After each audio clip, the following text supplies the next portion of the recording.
You know, they say age teaches you wisdom, but what they don't tell you is that sometimes wisdom comes at the price of heartbreak so profound it reshapes your very soul.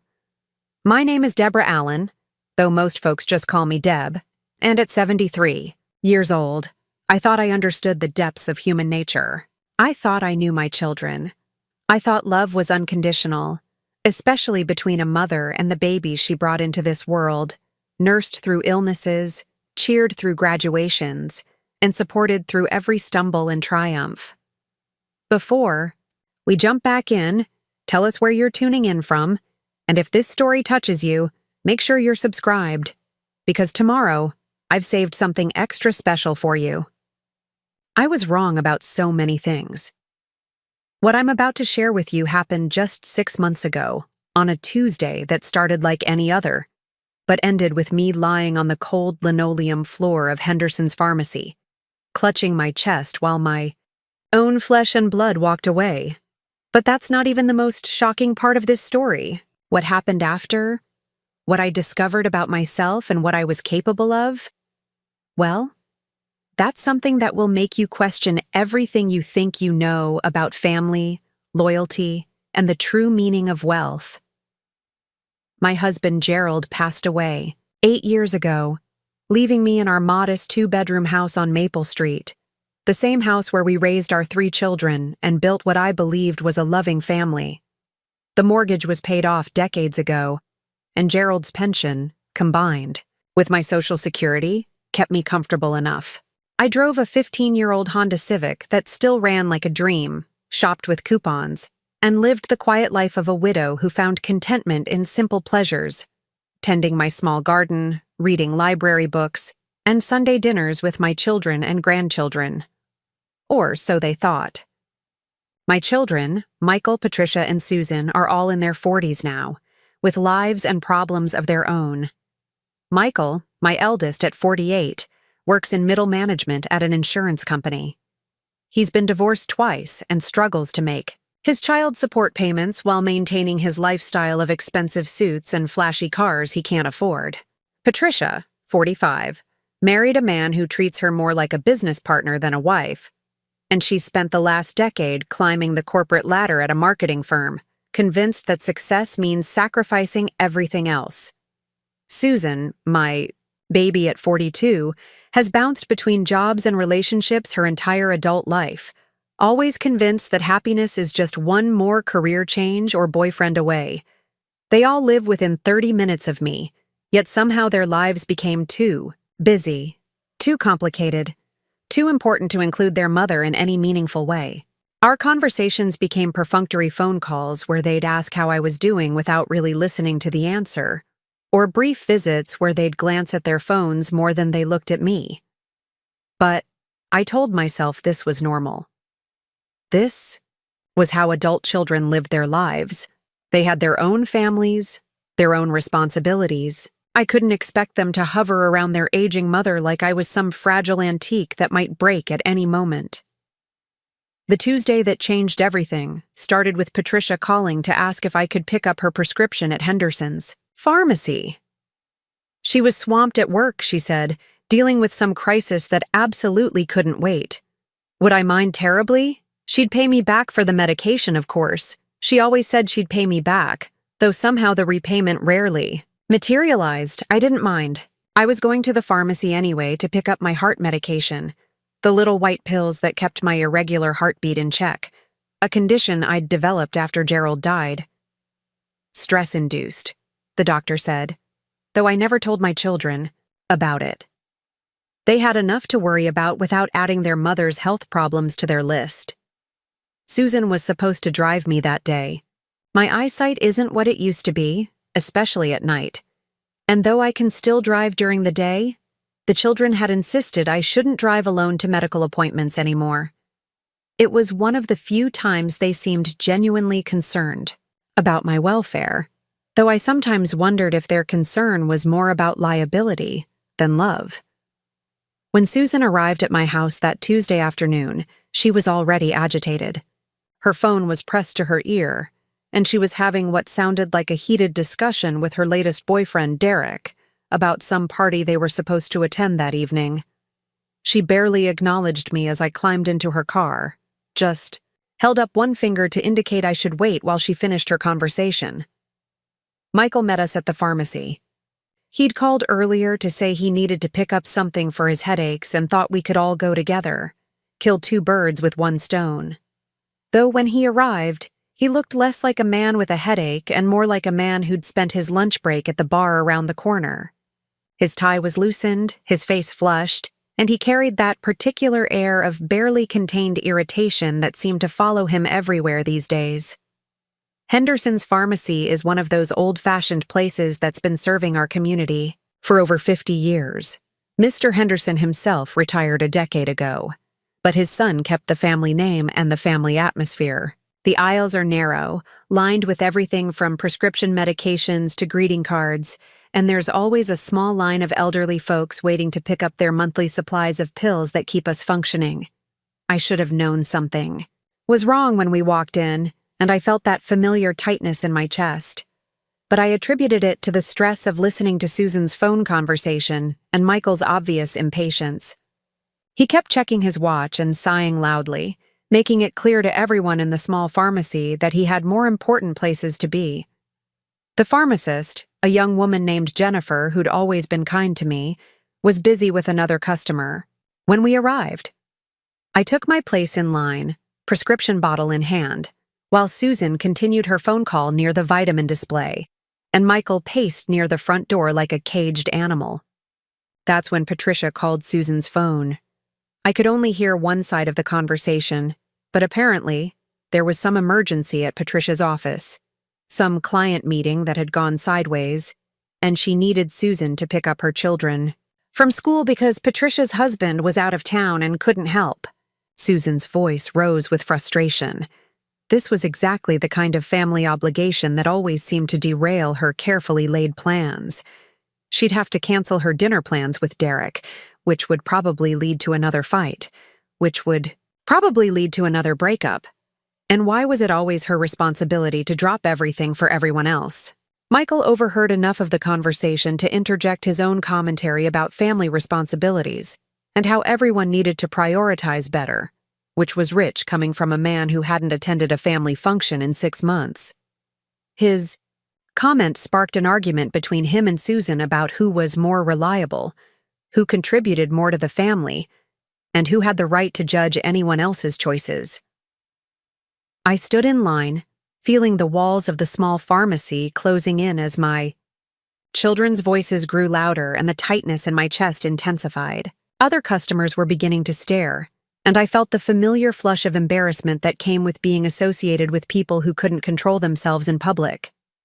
Jennifer, the pharmacist, finally called my name, and I stepped forward to the counter, grateful for the distraction.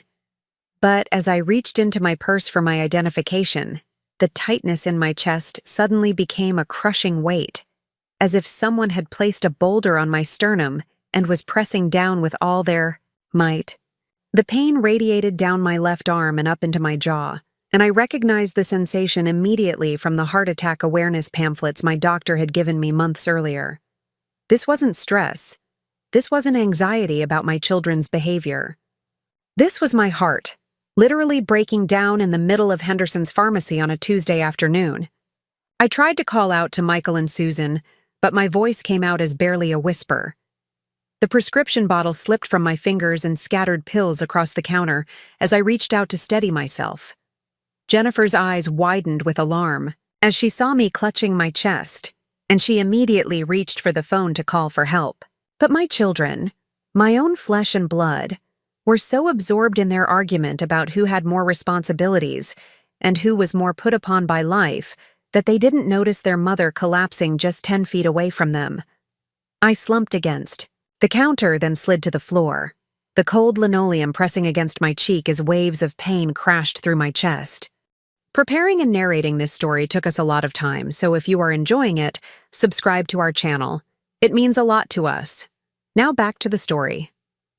Through the haze of agony, I could hear Jennifer's voice, calm but urgent, speaking to emergency services, describing my symptoms and the pharmacy's address. I could also hear my children, Still arguing, Susan's voice rising to near hysteria, as she explained to Patricia over the phone that she couldn't possibly pick up the children because she had dinner plans, while Michael muttered complaints about everyone's selfishness and how he was the only one who ever tried to be responsible. An elderly gentleman I didn't recognize knelt beside me, his weathered hand gentle on my shoulder as he assured me that help was coming, that everything would be all right. A woman from the line behind me had grabbed a small pillow from the pharmacy's first aid kit and placed it under my head, while another customer went to the front door to watch for the ambulance. Complete strangers were taking care of me while my own children remained oblivious to my crisis. It wasn't until Jennifer raised her voice and called out, "Excuse me, your mother has collapsed, and we need you over here now," that Michael and Susan finally looked in my direction. The expression on their faces wasn't the panic or fear you'd expect from children seeing their mother in medical distress. It was annoyance. Pure, undisguised annoyance at having their argument interrupted by yet another inconvenience. Susan approached first, phone still pressed to her ear, and I heard her tell Patricia, "Mom's having some kind of episode at the pharmacy. I'm going to have to call you back." Not, "Mom's having a heart attack" or "Mom's in trouble." An episode, as if I were a child throwing a tantrum for attention. Michael checked his watch again and sighed, the same sigh he'd been producing all afternoon. "Is this going to take long?" he asked Jennifer, as if my potential death was primarily an inconvenience to his schedule. The ambulance arrived within minutes, though it felt like hours as I lay on that cold floor, watching my children's faces and realizing that their primary concern wasn't my health or well-being, but how this emergency would disrupt their day.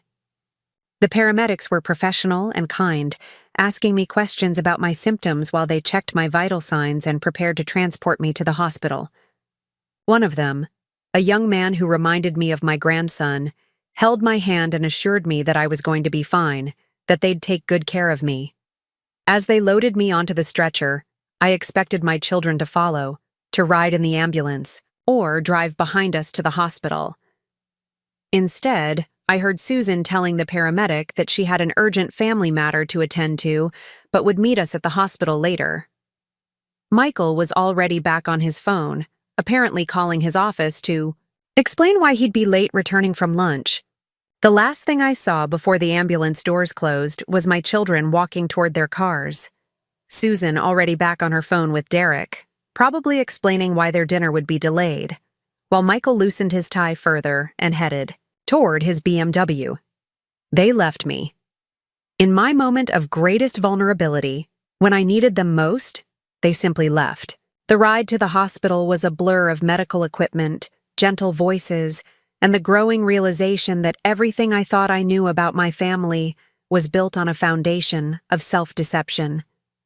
The paramedic held my hand and monitored my heart rate while I stared at the ceiling of the ambulance, feeling more alone than I had since Gerald died. At the hospital, the emergency room staff took excellent care of me. Dr. Martinez, a cardiologist who looked far too young to be making decisions about my heart, explained that I'd suffered a mild heart attack, likely brought on by stress and my underlying heart condition. They would need to keep me for observation, possibly adjust my medications, and discuss lifestyle changes that might prevent future incidents. I spent the next 6 hours in a hospital bed, undergoing tests and answering questions about my medical history, my stress levels, and my support system at home. When they asked about my support system, I found myself lying, telling them that my children were very attentive and would help me with whatever I needed during my recovery. The nurses were kind, checking on me regularly and ensuring I was comfortable. Other patients in the cardiac unit had visitors, family members who sat beside their beds holding hands and speaking in worried whispers about recovery plans and doctor appointments. I had no visitors. Susan called once around 7 o'clock to ask how I was feeling and to explain that she couldn't make it to the hospital because Derek had surprised her with dinner reservations at a restaurant they'd been trying to get into for months. She was sure I understood. These reservations were impossible to get, and Derek had gone to so much trouble. Michael texted, a text message, To his mother, in the hospital, after her heart attack. Hope you're feeling better. Had to get back to work, but we'll check on you tomorrow. Patricia never called at all. I was discharged the following morning with a new prescription, instructions for follow-up care, and a business card for a cardiac rehabilitation program. The hospital social worker, a compassionate woman named Mrs. Chen, asked if I had transportation, home, and someone to stay with me for the first 24 hours. I called a taxi. When I arrived home on Wednesday afternoon, my house felt different somehow, as if seeing my children's true nature had changed the very atmosphere of the place where I'd raised them. The walls that had witnessed birthday parties and Christmas, mornings, homework sessions, and heart-to-heart conversations now seemed to echo with the memory of my abandonment. I sat in Gerald's old recliner, the chair I'd been unable to give away after he died, and stared at the family photos that lined the mantel. Pictures of graduations and weddings, grandchildren's first steps, family vacations from years past when we all seemed genuinely happy to be together. Had I imagined that happiness? Had their love always been conditional, and I'd simply been too blind to see it? The phone rang that evening. It was Susan, calling to check on me, though her tone suggested she was fulfilling an obligation rather than expressing genuine concern. She asked if I needed anything from the store, if my medications were working properly, if I'd made a follow-up appointment with my doctor. All the right questions, delivered with all the warmth of a customer service representative reading from a script. I assured her I was fine, that I didn't need anything, that I could take care of myself, which was true, though not in the way she thought. After I hung up, I sat in the gathering darkness of my living room and made a decision that would change everything. It was time my children learned who their mother really was. It was time they understood what they had lost when they walked away from me in that pharmacy. But first, I had some phone calls to make. The next morning, I called my attorney, a man I'd been working with for decades, though my children had no idea of our relationship. Harold Brennan had helped me manage my affairs since Gerald's death, though our professional relationship went back much further than that. Deborah, Harold's voice was warm with genuine concern when his secretary put me through. I heard about your incident at the pharmacy. How are you feeling? It shouldn't have surprised me that Harold knew about my heart attack. In a town our size, news travels fast, especially among the professional community. But it touched me that he cared enough to ask, that his concern felt real in a way my children's hadn't. I'm fine, Harold, I assured him. But I think it's time we implemented the plans we discussed last year. There was a pause on the other end of the line. Are you certain, Deborah? Once we set this in motion, there's no going back. I thought about my children's faces in the pharmacy, the annoyance when my collapse interrupted their argument, the way they'd walked to their cars while I was loaded into an ambulance. I'm certain, I said. Harold scheduled an appointment for the following week, which would give me time to prepare for what came next. I had arrangements to make, conversations to have, and a lifetime of assumptions to overturn. That evening, I called each of my children individually, not to discuss my health or ask for help, but to invite them to dinner the following Sunday. Family dinner, I said, like we used to have when they were children. I wanted to cook for them, to spend time together, to maybe start some new traditions now that I wasn't getting any younger. Michael accepted with the enthusiasm of someone agreeing to a root canal, asking if he could bring anything, and clearly hoping I'd say no so he wouldn't have to make an effort. Patricia seemed surprised by the invitation, but agreed, though she mentioned she might have to leave early if work called. Susan was the most enthusiastic, probably because Sunday dinner meant a free meal she wouldn't have to cook or pay for. As I hung up after the last call, I looked around my modest living room, at the simple furniture and discount store decorations that had defined my life for the past 8 years.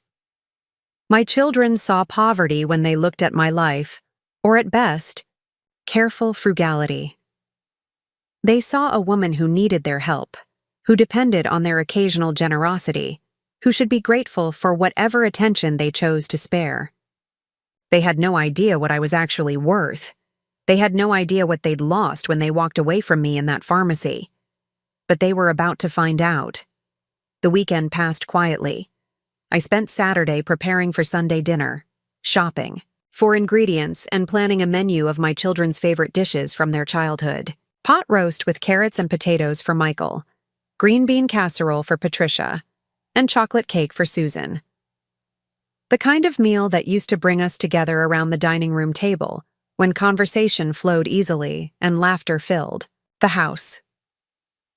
I wondered if we'd ever have that kind of evening again, or if too much damage had been done.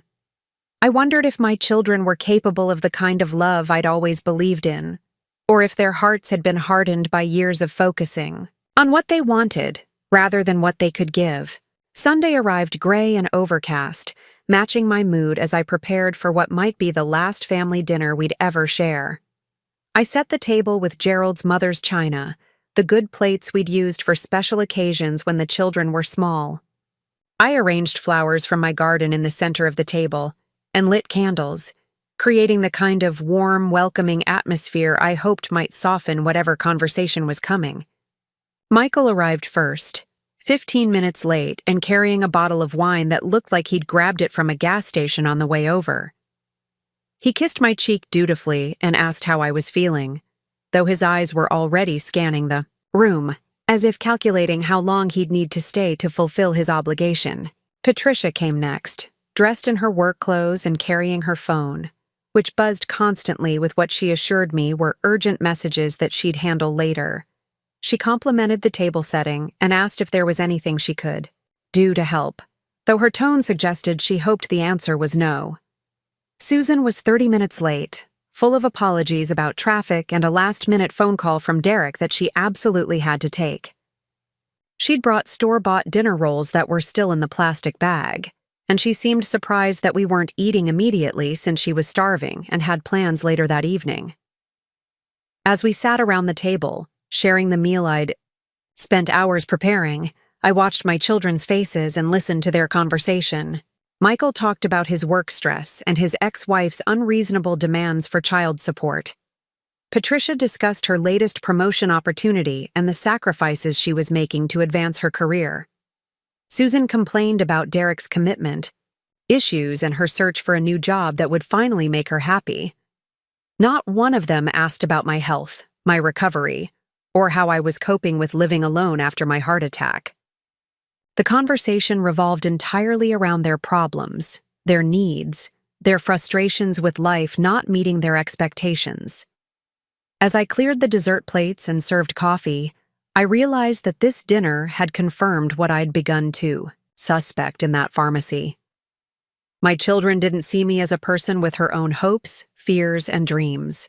They saw me as a supporting character in their stories, someone who existed to provide meals, sympathy, and occasional financial assistance when their own poor decisions caught up with them. It was during coffee that Patricia's phone rang, and she apologized profusely as she explained that she absolutely had to take this call. It was about the promotion she'd been working toward for months. She stepped into the living room, leaving Michael, Susan, and me at the table. Susan immediately began complaining about Patricia's rudeness, how typical it was for her sister to prioritize work over family, while simultaneously checking her own phone for messages from Derek.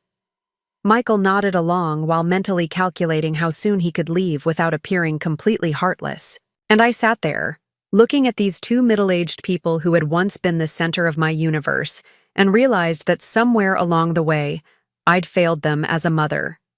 Not by being too strict or too lenient, not by working too much or hovering too closely, but by teaching them that love was unconditional even when behavior was unacceptable. I'd enabled them to become adults who took more than they gave, who expected support without offering it in return, who measured relationships by what they could gain rather than what they could contribute. It was time for that to change. When Patricia returned from her call, apologizing again but glowing with excitement about some client meeting that had gone better than expected, I asked them all to stay for a few more minutes. There was something I wanted to discuss with them, something important about our family's future. They settled back into their chairs with varying degrees of patience, and I took a deep breath before beginning the conversation that would change everything. "I've been doing some thinking since my heart attack," I said, noting how quickly they all glanced at their phones or watches, already calculating how long this conversation might take. About our family, about what's important, about how we treat each other. Michael shifted uncomfortably. "Mom, if this is about us not being at the hospital right away, we explained about the emergencies we were dealing with. We felt terrible about it," Patricia added, though her expression suggested she felt more inconvenienced than terrible. "But you understand how complicated our lives are right now." Susan nodded vigorously. "Derek was so upset when I had to reschedule our dinner. He'd gone to so much trouble with those reservations." I looked at my 3 children, these adults I'd raised to believe the world revolved around their needs, and felt a profound sadness for what we'd all lost. "I do understand," I said quietly. "I understand more than you realize. But I think it's time you understood something about me, about who I really am and what I'm really worth." They looked at me with the polite attention they'd give a stranger telling a mildly interesting story, waiting for me to finish so they could return to their real lives. They had no idea what was coming, but they were about to learn that their poor, simple mother had been keeping secrets that would change everything they thought they knew about family, loyalty, and love. The reckoning was about to begin. The silence in my dining room stretched on as my children waited for me to elaborate on my cryptic statement about understanding who I really was. Michael drummed his fingers against the table, Patricia glanced at her phone screen, and Susan fidgeted with her coffee cup. Their body language spoke volumes about their level of interest in whatever their aging mother might have to reveal. "What I mean," I continued, choosing my words carefully, "is that perhaps it's time we all started being more honest with each other about our expectations and our capabilities." Patricia looked up from her phone with a slight frown. "Mom, are you feeling all right? You're talking strangely." "I'm feeling clearer than I have in years," I replied, and it was true. The fog of self-deception that had clouded my vision for so long was finally lifting.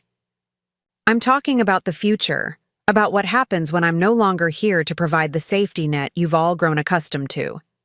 Susan laughed, though there was an edge of nervousness to it. "Mom, don't talk like that. You're going to be around for years yet. The doctor said your heart attack was mild." "The doctor also said it was a warning," I pointed out. "A reminder that I won't be here forever, and that maybe it's time to make some changes in how we all approach our relationships." Michael leaned back in his chair, crossing his arms. "If this is about us visiting more often or calling more regularly, Mom, you know we're all dealing with our own challenges right now. It's not that we don't care." "Isn't it?" I asked softly. The question hung in the air like smoke from a snuffed candle. My children exchanged glances, suddenly uncertain about where this conversation was heading. "Of course we care," Patricia said, though her tone suggested she was offended by the implication. "We're here, aren't we? We came to dinner. We check on you regularly." "You came to dinner because I invited you, and you've checked on me exactly once since my heart attack," I corrected gently. Susan called to explain why she couldn't visit me in the hospital. Michael sent a text message, and Patricia, you haven't contacted me at all until tonight. Patricia's face flushed slightly. "I've been incredibly busy with this promotion. I assumed the others were keeping in touch. And I assumed you were all adults who could manage to show some concern for your mother without coordinating your efforts," I replied. The tension in the room was growing thicker by the moment. My children weren't accustomed to being called out on their behavior, especially not by me. For years, I'd been the understanding mother who made excuses for their neglect, who told myself that their busy lives and important responsibilities justified their absence from mine. "Mom," Susan said, her voice taking on that wheedling tone, she'd used as a child when she was trying to avoid consequences. We love you. You know that. But we're not mind readers. If you need something, you have to tell us. I needed my children when I was lying on the floor of Henderson's pharmacy, fighting for my life, I said quietly. I didn't think I had to ask for that. Michael shifted uncomfortably in his seat. We've explained about that day. We were dealing with emergencies of our own. Yes, you were, I agreed. Susan's dinner reservations and Patricia's work crisis and Michael's very important return to the office. All more pressing than their mother's heart attack. That's not fair, Patricia protested. You're making it sound worse than it was. Am I? I asked. Tell me, Patricia, what would have happened if it had been your husband who collapsed at that pharmacy? Would you have left him to attend a work meeting? She opened her mouth to respond, then closed it again, realizing there was no good answer to that question. What about you, Susan? If Derek had been having a heart attack, would you have gone to dinner anyway because the reservations were hard to get? Susan's face reddened. That's completely different. Is it? And Michael, if one of your children had been in medical distress, would you have returned to work because you had meetings to attend? Michael's jaw tightened. You're twisting everything around, Mom. We were in shock. We didn't know how to react. You reacted exactly as you always do, I said, my voice still calm despite the storm building in my chest. You prioritized your own convenience over everything else, including your mother's life. The room fell, silent, except for the ticking of the grandfather clock in the corner, the same clock that had marked time through countless family dinners when my children were young and still believed that family came first. Patricia was the first to break the silence. Fine. Maybe we didn't handle that day perfectly. But we're here now, aren't we? We're trying to make up for it. Are you? I asked. Because from where I'm sitting, it looks like you're here because you feel obligated, not because you want to be. You've spent this entire dinner talking about your own problems without once asking how I'm coping with the knowledge that my heart could give out at any moment. We asked how you were feeling. When we got here, Michael said defensively. No, you asked how I was feeling the way you'd ask a stranger on an elevator. Polite conversation, not genuine concern. Susan set down her coffee cup with enough force to rattle the saucer. Okay, I'll bite. How are you coping, Mom? How are you feeling about having a heart condition and living alone and all of that? Her tone was slightly mocking, as if she was humoring a child's demand for attention. But I could see the flicker of genuine curiosity in her eyes, probably the first real interest she'd shown in me all evening. I'm scared, I said simply. I'm scared of dying alone, of having another heart attack with no one around to help me. I'm scared that the next time I need my children, they'll be too busy to notice. And I'm scared that somewhere along the way, I failed all of you so completely that you've forgotten how to love someone other than yourselves. The words hung in the air like a physical presence, and I watched my children's faces process what I'd said. Patricia looked stunned. Michael appeared angry, and Susan seemed caught between guilt and defiance. That's harsh, Mom, Michael said. Finally. We're not perfect, but we're not monsters either. No, you're not monsters, I agreed. You're people who've learned that love is something you receive rather than something you give, and I'm partly to blame for that. What's that supposed to mean? Patricia asked. It means I've spent 40+ years making excuses for behavior that shouldn't be excused. I've told myself that your busy lives and important responsibilities justified your neglect because I didn't want to face the possibility that I'd raised children who didn't really care about anyone but themselves. Susan stood up abruptly, her chair scraping against the floor. I don't have to sit here and listen to this. We came to dinner to be nice, and now you're attacking us for not being perfect children. Sit down, Susan, I said, and there was something in my voice that made her pause. We're not finished. For a moment, I thought she might leave anyway. She glanced toward the door, then back at me, and something in my expression must have convinced her that this conversation was more important than her wounded pride. She sat back down, but her posture radiated resentment. "I'm not attacking you for not being perfect," I continued. "I'm trying to explain that the way our family functions isn't working anymore, and if we're going to have any kind of relationship going forward, things need to change." "What kind of changes?" Patricia asked cautiously. "The kind where you start seeing me as a person rather than just a mother," I said. "The kind where you consider my needs and feelings when you make decisions. The kind where you show up when I need you, not just when it's convenient for you." Michael leaned forward, his expression skeptical. "And what exactly are you prepared to do if we don't meet your new standards, Mom? Ground us? Take away our allowance?" His sarcasm was sharp enough to cut, but I didn't flinch. "I'm prepared to stop pretending that one-sided relationships are better than no relationships at all." The threat was subtle, but unmistakable, and I saw all three of my children stiffen slightly. They'd grown accustomed to my unconditional love and support, to knowing that no matter how poorly they treated me, I'd always be there with open arms and an understanding heart. "You're talking about cutting us off?" Susan asked, her voice rising with incredulity. "Over what happened at the pharmacy?" "I'm talking about setting boundaries," I corrected. "About expecting the same consideration from you that you'd expect from any other relationship in your lives." "We're your children," Patricia said, as if that explained everything. "It's supposed to be different." "Yes, it is supposed to be different," I agreed. "It's supposed to be better, stronger, more caring. But somehow being my children has become an excuse for treating me worse than you'd treat a casual acquaintance." The truth of that statement settled over the room like a heavy blanket. My children sat in uncomfortable silence, perhaps for the first time really considering how they'd been behaving toward me. "So, what do you want from us?"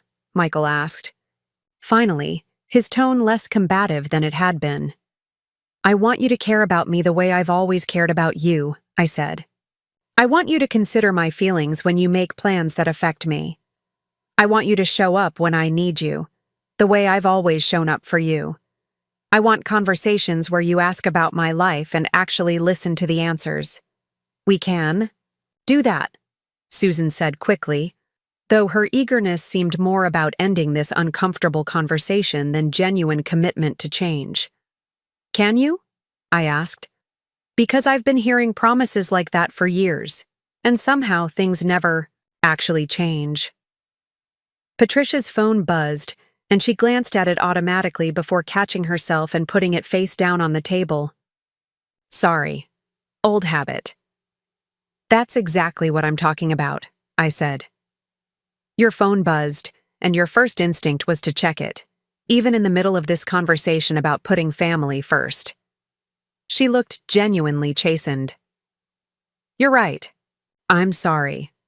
Don't apologize to me," I said.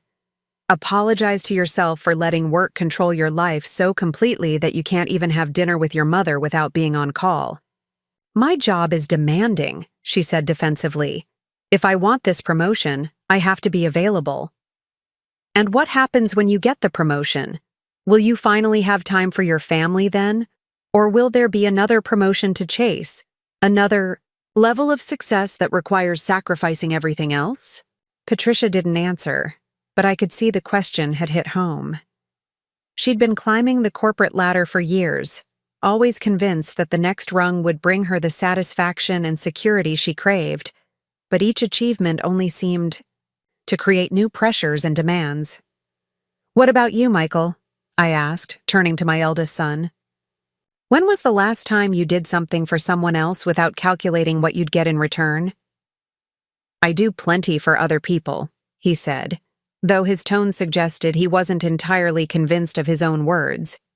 "Name one thing you've done for me in the past year that cost you something you actually cared about," I challenged. He opened his mouth to respond, then closed it again. We both knew that his occasional visits and perfunctory phone calls cost him nothing but time. He would have spent watching television or scrolling through social media. And, Susan, I continued, when was the last time you made a decision based on what was best for someone else, rather than what you wanted for yourself? I'm always thinking about other people, she protested.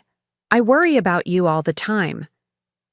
Worrying isn't the same as caring, I pointed out. Worrying is something you do in your head that makes you feel better about not taking action. Caring is showing up, making sacrifices, putting someone else's needs ahead of your own desires. The conversation was becoming more intense than any we'd had in years, and I could see my children struggling with the unvarnished truth about their behavior. They'd grown accustomed to my gentle corrections and understanding acceptance of their shortcomings. This direct confrontation was foreign, territory for all of us. Okay, Patricia said finally, you've made your point. We haven't been the best children, and we need to do better. What specifically do you want from us going forward? It was a fair question, and I'd been thinking about the answer for days. I want regular contact that isn't just crisis management or asking for favors. I want to be included in your lives, not just consulted when you need something. I want you to prioritize family events the way you prioritize work obligations. That seems reasonable, Michael said, though he didn't sound entirely convinced. I also want you to understand that there will be consequences if things don't change, I added quietly. Susan frowned. What kind of consequences? The kind that adult children face when they take their parents for granted, I said. The kind where I stop being available whenever you need something, where I stop making excuses for your behavior, where I start treating you the way you've been treating me. You're talking about emotional blackmail, Michael said, his voice hardening again. I'm talking about reciprocity, I corrected. About relationships that work both ways instead of just one. And if we don't meet your expectations? Patricia asked. I looked at each of my children, these adults who had once been the most important things in my world, and felt a profound sadness for what we'd all lost along the way. Then I'll know that the people I raised my children to become aren't the people they actually are, I said quietly. And I'll adjust my expectations accordingly. The threat was subtle, but clear. I was prepared to withdraw from their lives if they continued to treat me as expendable. It was a bluff, partly because I couldn't imagine actually cutting off my own children. But it was also a promise that I wouldn't continue to accept crumbs of affection while giving them everything I had. Michael stood up, his face flushed with anger. This is ridiculous, Mom. You can't just suddenly decide to change the rules of our relationship because you had a heart attack. I can and I am, I said calmly, because I finally understand that the rules we've been following weren't working for anyone except you three. We love you, Susan said, tears starting to form in her eyes. We've always loved you. I know you do, I replied, and my voice was gentler now. But love without consideration, without sacrifice, without showing up when it matters, isn't really love at all. It's just sentiment. Patricia gathered her purse and car keys, her movements sharp with frustration. I think we all need some time to process this conversation. Maybe we can talk again when emotions aren't running so high. My emotions aren't running high, I said. I'm the calmest I've been in years. But you're welcome to take time to think about what I've said. One by one, my children left, each offering stiff hugs and promises to call soon. But their promises felt hollow, automatic responses to an uncomfortable situation rather than genuine commitments to change. After they were gone, I cleaned up the dinner dishes and put away the good china, wondering if I'd ever have occasion to use it again. The house felt different now, charged with the energy of confrontation and the possibility of either healing or permanent damage to our family relationships. I'd fired the first shot in a war I'd never wanted to fight, but one that had become necessary for my own survival and self-respect. My children had spent decades taking advantage of my unconditional love, and I'd finally reached the point where I couldn't enable their selfishness any longer. The next few days passed quietly. None of my children called, which wasn't entirely surprising given the intensity of our Sunday dinner conversation. I used the time to continue my preparations for the changes that were coming, making phone calls and appointments that would set the stage for the next phase of my plan. Harold Brennan, my attorney, met with me at his office on Wednesday morning. His office was elegant but not ostentatious, with leather-bound law books lining the walls and a view of the town square from his corner window. We'd been working together for so long that he'd become more than just my legal counsel. He was one of the few people who knew the truth about my financial situation. "How did your family dinner go?" he asked as his secretary brought us coffee and closed the door behind her. "About as well as expected," I said. "They're not happy about the new boundaries I'm setting, but they're not ready to dismiss me entirely yet." Harold nodded knowingly. "And are you still committed to moving forward with our plan?" I thought about my children's faces at the dinner table, their obvious resentment at being held accountable for their behavior, their assumption that I would continue to accept whatever scraps of attention they chose to offer. "More committed than ever," I said. Harold opened a thick file folder that contained documents I'd been working on for months, legal instruments that would reshape my children's understanding of who their mother really was and what she was capable of. "The charitable foundation paperwork is complete," he said, spreading several documents across his desk. "Your assets have been transferred as requested, and the foundation is now fully operational. The board of directors is in place, and they're eager to begin distributing funds to organizations that support elderly care and abandonment prevention." I reviewed the documents, my heart swelling with pride at what I'd accomplished. The Deborah Allen Foundation for Elder Care would provide assistance to elderly individuals who'd been abandoned by their families, funding everything from medical care to companionship services to legal advocacy. "The press release is ready to go out whenever you give the word," Harold continued, "though I want to make sure you're prepared for the attention this will bring. A charitable foundation with this level of funding will attract significant media interest." "I'm prepared," I said, though the thought of public attention made me nervous. It's time the community knew that there are resources available for elderly people whose families have failed them. Harold handed me another set of documents. "These are the letters we discussed, to be delivered to your children simultaneously next week. They explain the situation in clear terms and outline the conditions under which they might be considered for inclusion in your estate planning going forward." I read through the letters, each one personalized for the specific child it was intended for, but all containing the same basic message. Their mother was not the poor, dependent woman they'd believed her to be, and their treatment of her had consequences they were only beginning to understand. "Are you sure about this approach, Deborah?" Harold asked gently. "Once these letters are delivered and the news about the foundation breaks, there's no going back. Your relationship with your children will be permanently altered." I thought about the question seriously.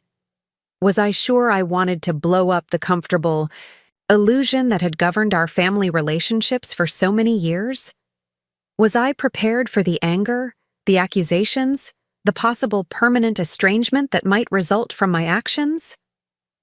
"Harold," I said finally, "for the past 8 years since Gerald died, I've been living a lie.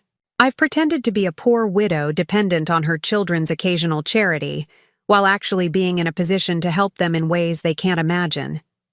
I've watched them struggle with financial problems I could solve with a phone call, career challenges I could address with a recommendation, personal crises I could ease with resources they don't know I possess." "You were protecting them," Harold said, "ensuring they learned to be self-sufficient." "I was protecting myself," I corrected, "from the possibility that they might love my money more than they love me. But it turns out they don't really love me at all. So what was the point of the deception?" Harold was quiet for a moment, understanding the pain behind my words. "They do love you, Deborah. They just don't know how to show it properly. Then maybe it's time they learned, I said. Because the current situation isn't sustainable. I can't continue to pretend to be helpless while watching them treat me like a burden. And they can't continue to take me for granted while remaining ignorant of what they're throwing away. We spent the next hour reviewing the timeline for what Harold had started calling Operation Revelation, though I preferred to think of it as Operation Reality Check. The letters would be delivered on Monday, giving my children the weekend to process the information. The press release about the foundation would go out on Tuesday, ensuring that the entire community would know about my philanthropic activities. And by Wednesday, the full scope of my wealth and influence would be public knowledge, forcing my children to confront the truth about who their mother really was. "What do you expect their reaction to be?" Harold asked as we concluded our meeting. "Shock, anger, probably accusations that I've been manipulating them," I said. "They'll be furious that I've kept secrets from them, and they'll be terrified that they've lost access to an inheritance they didn't know existed. And then we'll see who they really are," I said.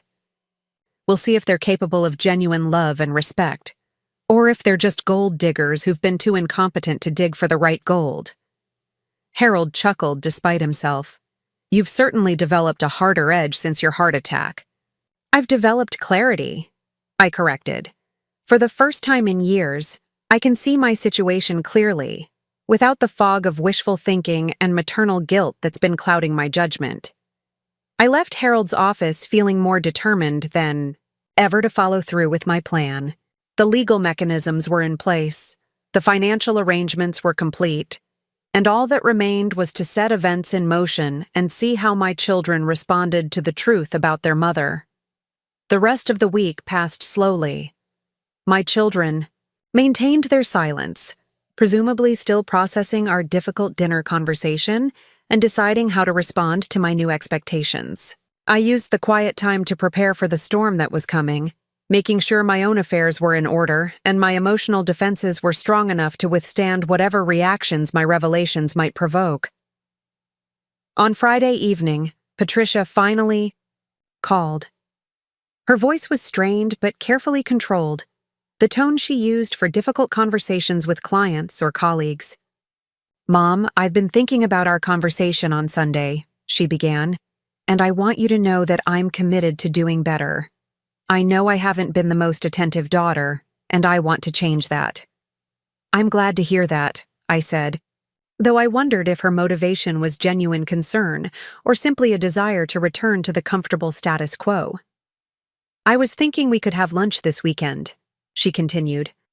"Just the two of us so we can talk without the distractions that come with family dinners."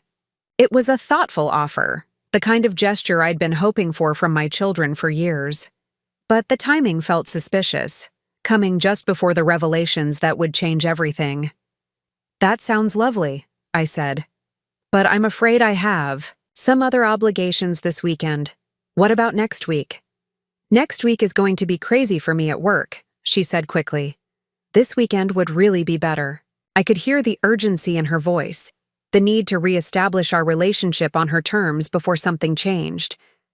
Perhaps she sensed that something was different about me, that the mother she'd always been able to manipulate and control was no longer quite so malleable. "I understand that work is demanding," I said, "but if you're serious about prioritizing our relationship, then you'll need to find time for me even when it's not convenient for you." There was a pause, and I could almost hear her recalculating her approach. "Of course. You're absolutely right. Let me check my calendar and see what I can move around." "Don't move anything around," I said. "Keep your existing commitments and find additional time for me. That's how relationships work when both people matter." Another pause, longer this time. "Mom, are you feeling all right? You've been different since your heart attack." "I've been honest since my heart attack," I corrected. "There's a difference." After we hung up, I sat in my living room thinking about the conversation. Patricia's sudden interest in spending time with me felt calculated, like a strategy for managing a difficult client rather than genuine desire for connection. But perhaps that was unfair.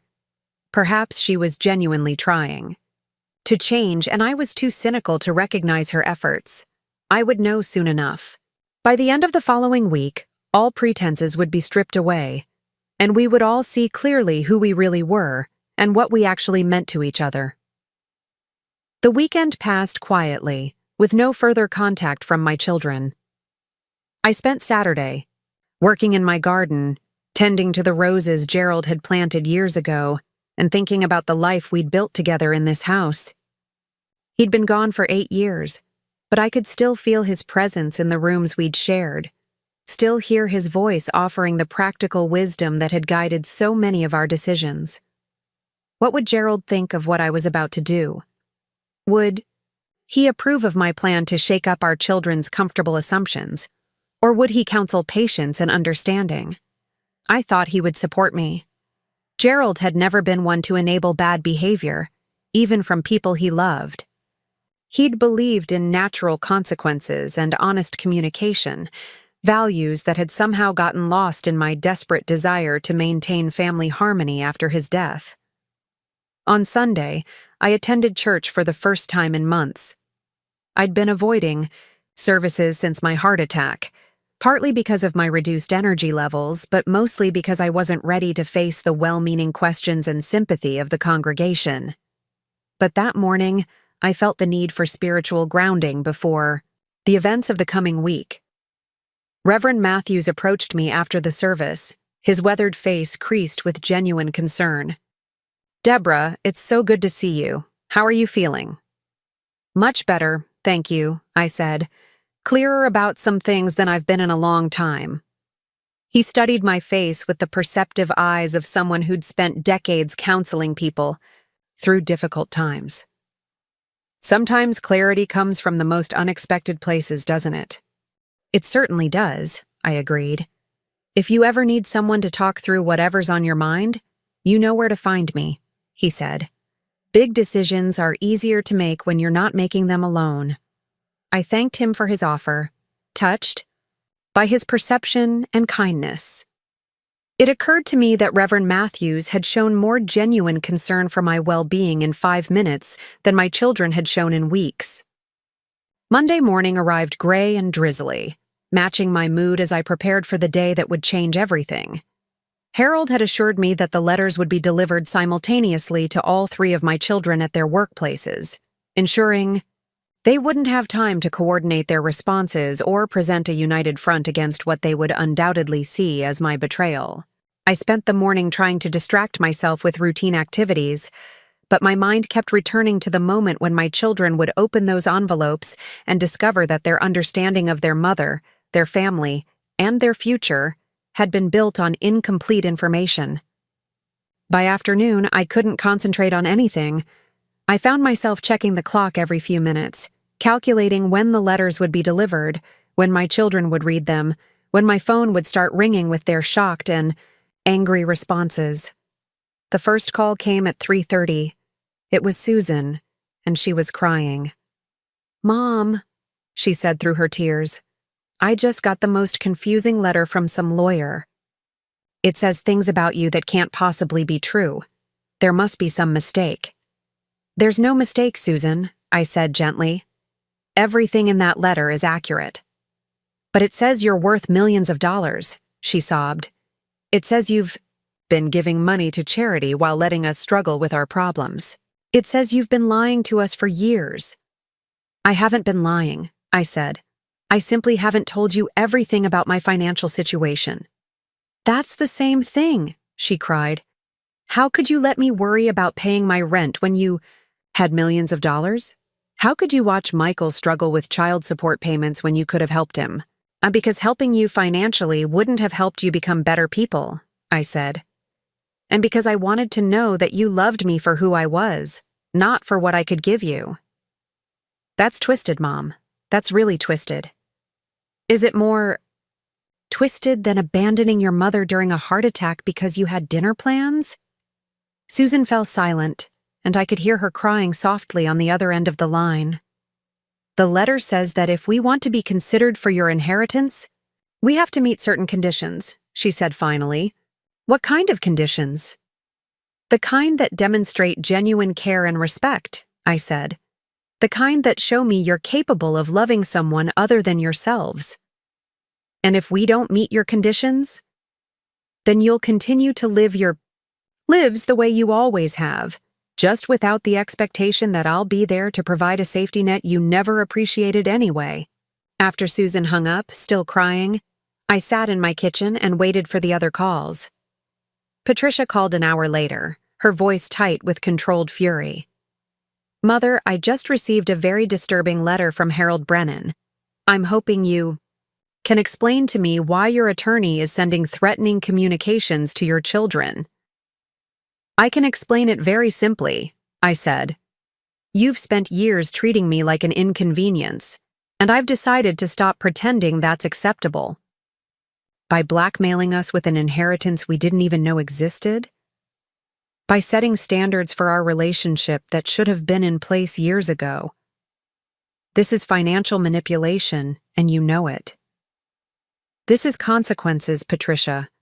Something you've managed to avoid for most of your adult life. Patricia's voice rose to a near shout. You lied to us. You let us believe you were struggling financially while you were sitting on a fortune. I let you believe what you chose to believe based on your own assumptions and lack of curiosity about my life. We have a right to know about our inheritance. You have a right to know about it when I'm dead, I said calmly. Until then, it's my money to do with as I choose. The conversation continued for another 20 minutes, with Patricia alternating between anger and attempts at manipulation, trying to convince me that I was being unfair and unreasonable. But I'd heard all her arguments before, and they know. Longer had the power to make me doubt my decisions. Michael's call came that evening, and his approach was different from his sister's. He was coldly furious, speaking in the clipped tones he used when he was trying to intimidate business rivals. Mom, I've reviewed the documentation that your attorney sent me today, and I have to say, I'm deeply disappointed in your behavior. Are you disappointed in my behavior, or in the fact that you've finally been held accountable for yours? I'm disappointed that you've chosen to use money as a weapon against your own children, instead of communicating your concerns like an adult. I tried communicating my concerns like an adult, I reminded him. At dinner last Sunday, when I explained that our family relationships needed to change, your response was to accuse me of emotional blackmail. Because that's exactly what this is, he said. You're using the promise of money to control our behavior. I'm using the withdrawal of unearned rewards to encourage better behavior, I corrected. There's a difference. You realize that what you're doing could permanently damage our relationship? Michael, I said, my voice growing harder, our relationship was already damaged. It was damaged the day you walked out of that pharmacy while I was having a heart attack. It was damaged by years of you treating me like a convenience rather than a person. What I'm doing is simply making that damage visible instead of pretending it doesn't exist. The calls continued for the next 2 days, each of my children taking turns trying different approaches to convince me to change my mind. Susan tried tears and emotional manipulation. Patricia tried logical arguments and appeals to fairness. Michael tried intimidation and threats of legal action. None of their strategies worked, because I'd finally reached the point where I could see their manipulation tactics clearly instead of being swayed by them. The heart attack had been a wake-up call in more ways than one, forcing me to confront not just my mortality, but the reality of my relationships with the people I'd loved most in the world. On Wednesday, the local newspaper ran a front-page story about the establishment of the Deborah Allen Foundation for Elder Care, complete with details about the foundation's mission, its funding level, and its founders' commitment to addressing the growing problem of elderly abandonment in the community. The article painted me as a quiet philanthropist who'd been secretly supporting charitable causes for years while living modestly herself. By Thursday, the story had been picked up by regional media outlets, and by Friday, I was fielding interview requests from journalists interested in the human interest angle of an elderly woman using her wealth to address a problem she'd experienced personally. The attention was overwhelming, but not entirely unwelcome.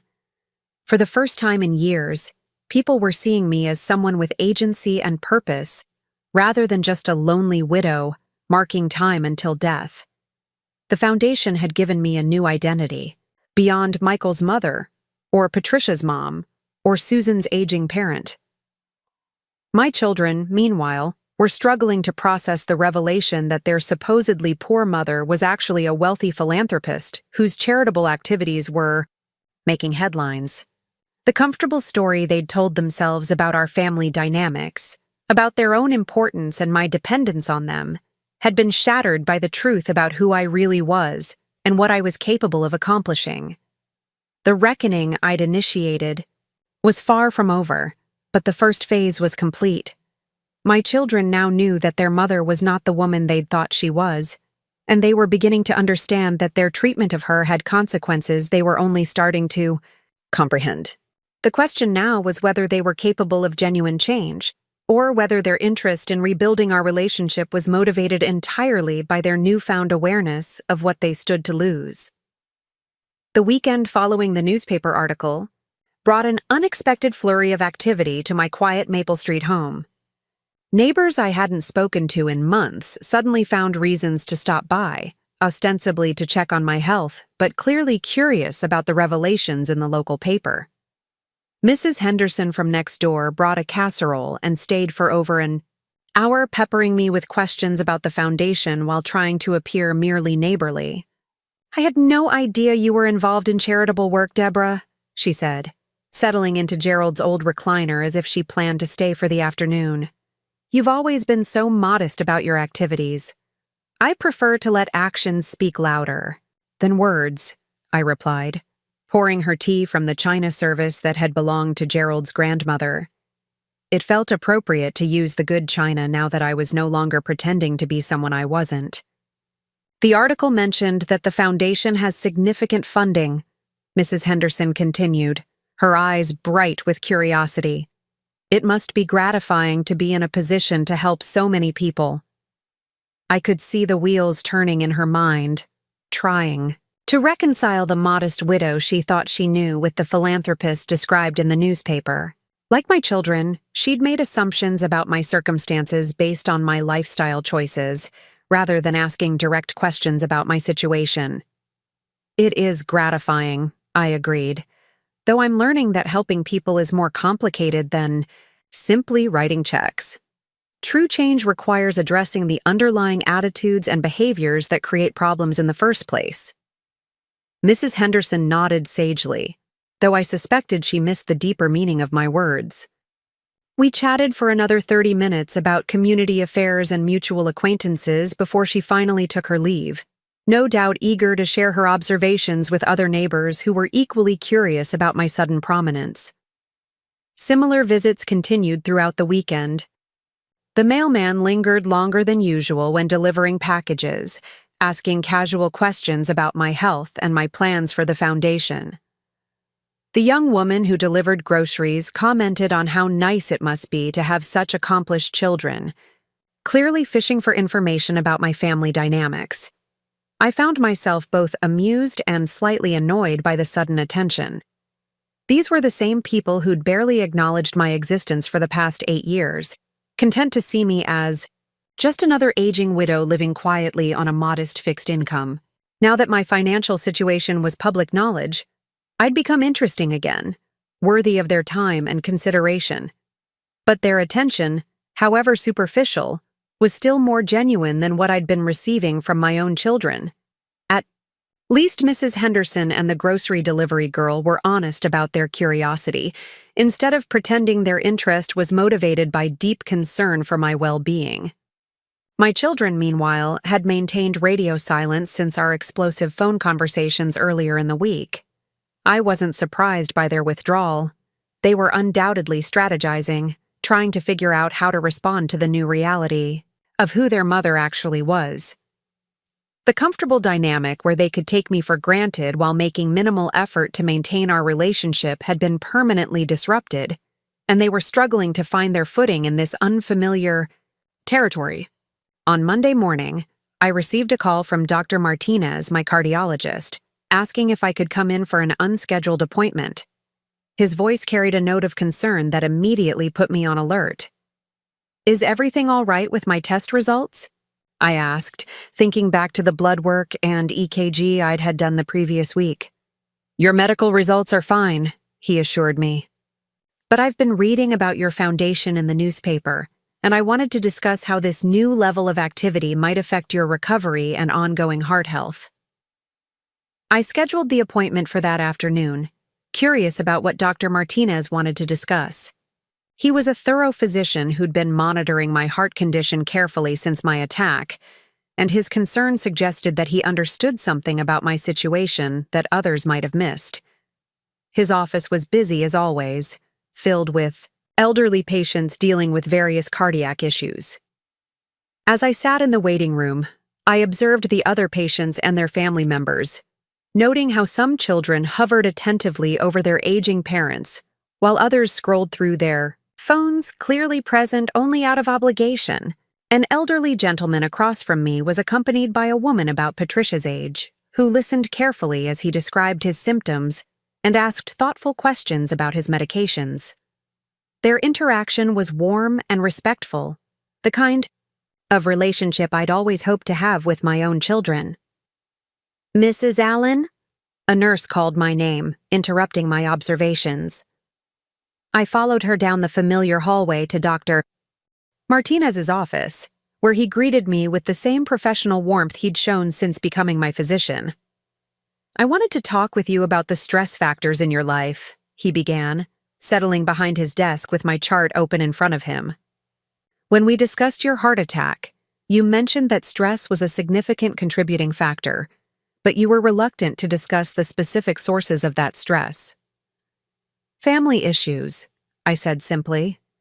"Yes, and now I'm reading in the newspaper about your philanthropic activities and wondering if you've been dealing with more complexity in your life than you initially let on."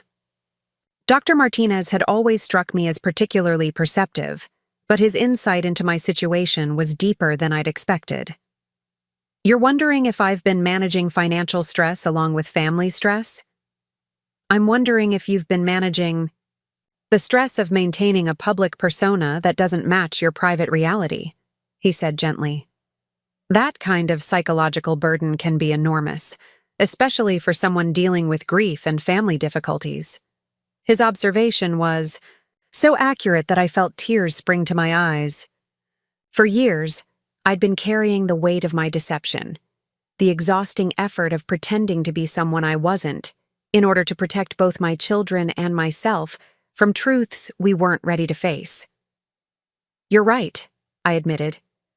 "I've been living a lie for 8 years, and the stress of maintaining that lie while watching my children treat me poorly was more than my heart could handle." Dr. Martinez leaned forward, his expression compassionate. "And now you've decided to stop living that lie?" "I've decided that honesty, however painful, is healthier than deception," I said. "Even if it destroys relationships I've been trying to preserve." "How are your children handling the revelations?" "About as well as you'd expect," I said with a rueful smile. "They're angry, confused, and probably plotting ways to convince me to go back to the way things were." "And will you?" "No," I said firmly. "I can't. I won't survive another heart attack brought on by the stress of enabling their selfishness while pretending to be grateful for their neglect." Dr. Martinez made notes in my chart as we talked, and I could see him processing the connection between my emotional state and my physical health. "I think you've made the right decision for your cardiac health," he said finally. "Chronic stress from dysfunctional relationships is a major risk factor for future heart problems, especially in women your age." "So you think I'm doing the right thing by confronting my children?" "I think you're doing the necessary thing," he said. Whether it's the right thing depends on how they respond to your honesty and whether they're capable of building healthier relationships with you. As I left Dr. Martinez's office, I felt validated in my decision to stop living a lie, even if that decision had painful consequences. My physician understood what my children didn't, that maintaining artificial harmony was literally killing me, and that real change required disrupting comfortable patterns even when that disruption was uncomfortable for everyone involved. Tuesday brought the first attempt at reconciliation from my children. Patricia called to invite me to lunch, her voice carefully neutral as if she were scheduling a business meeting rather than reaching out to her mother. "I think we need to clear the air," she said. "There are obviously some misunderstandings that need to be addressed." "I don't think there are any misunderstandings," I replied. "I think there are some uncomfortable truths that need to be acknowledged." "Well, regardless of how we characterize the situation, I think we should talk face to face. Are you free for lunch on Thursday?" I considered her invitation, trying to gauge whether her motivation was genuine desire for reconciliation or simply damage control. Her formal tone suggested the latter, but I was willing to give her the benefit of the doubt.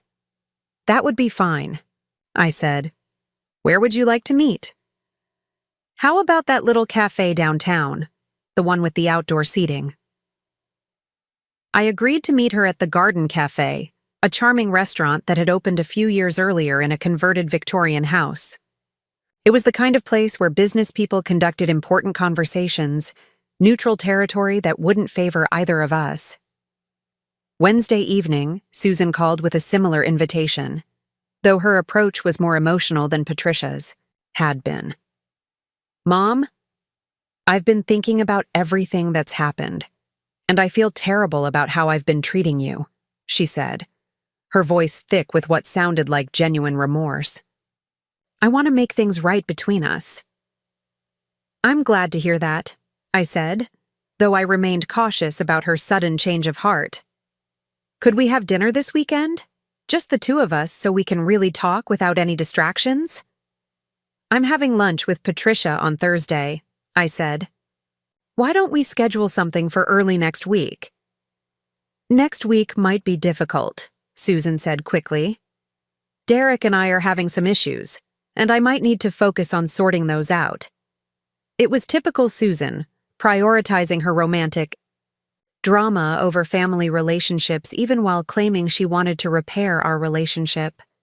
But I'd learned not to expect consistency from any of my children.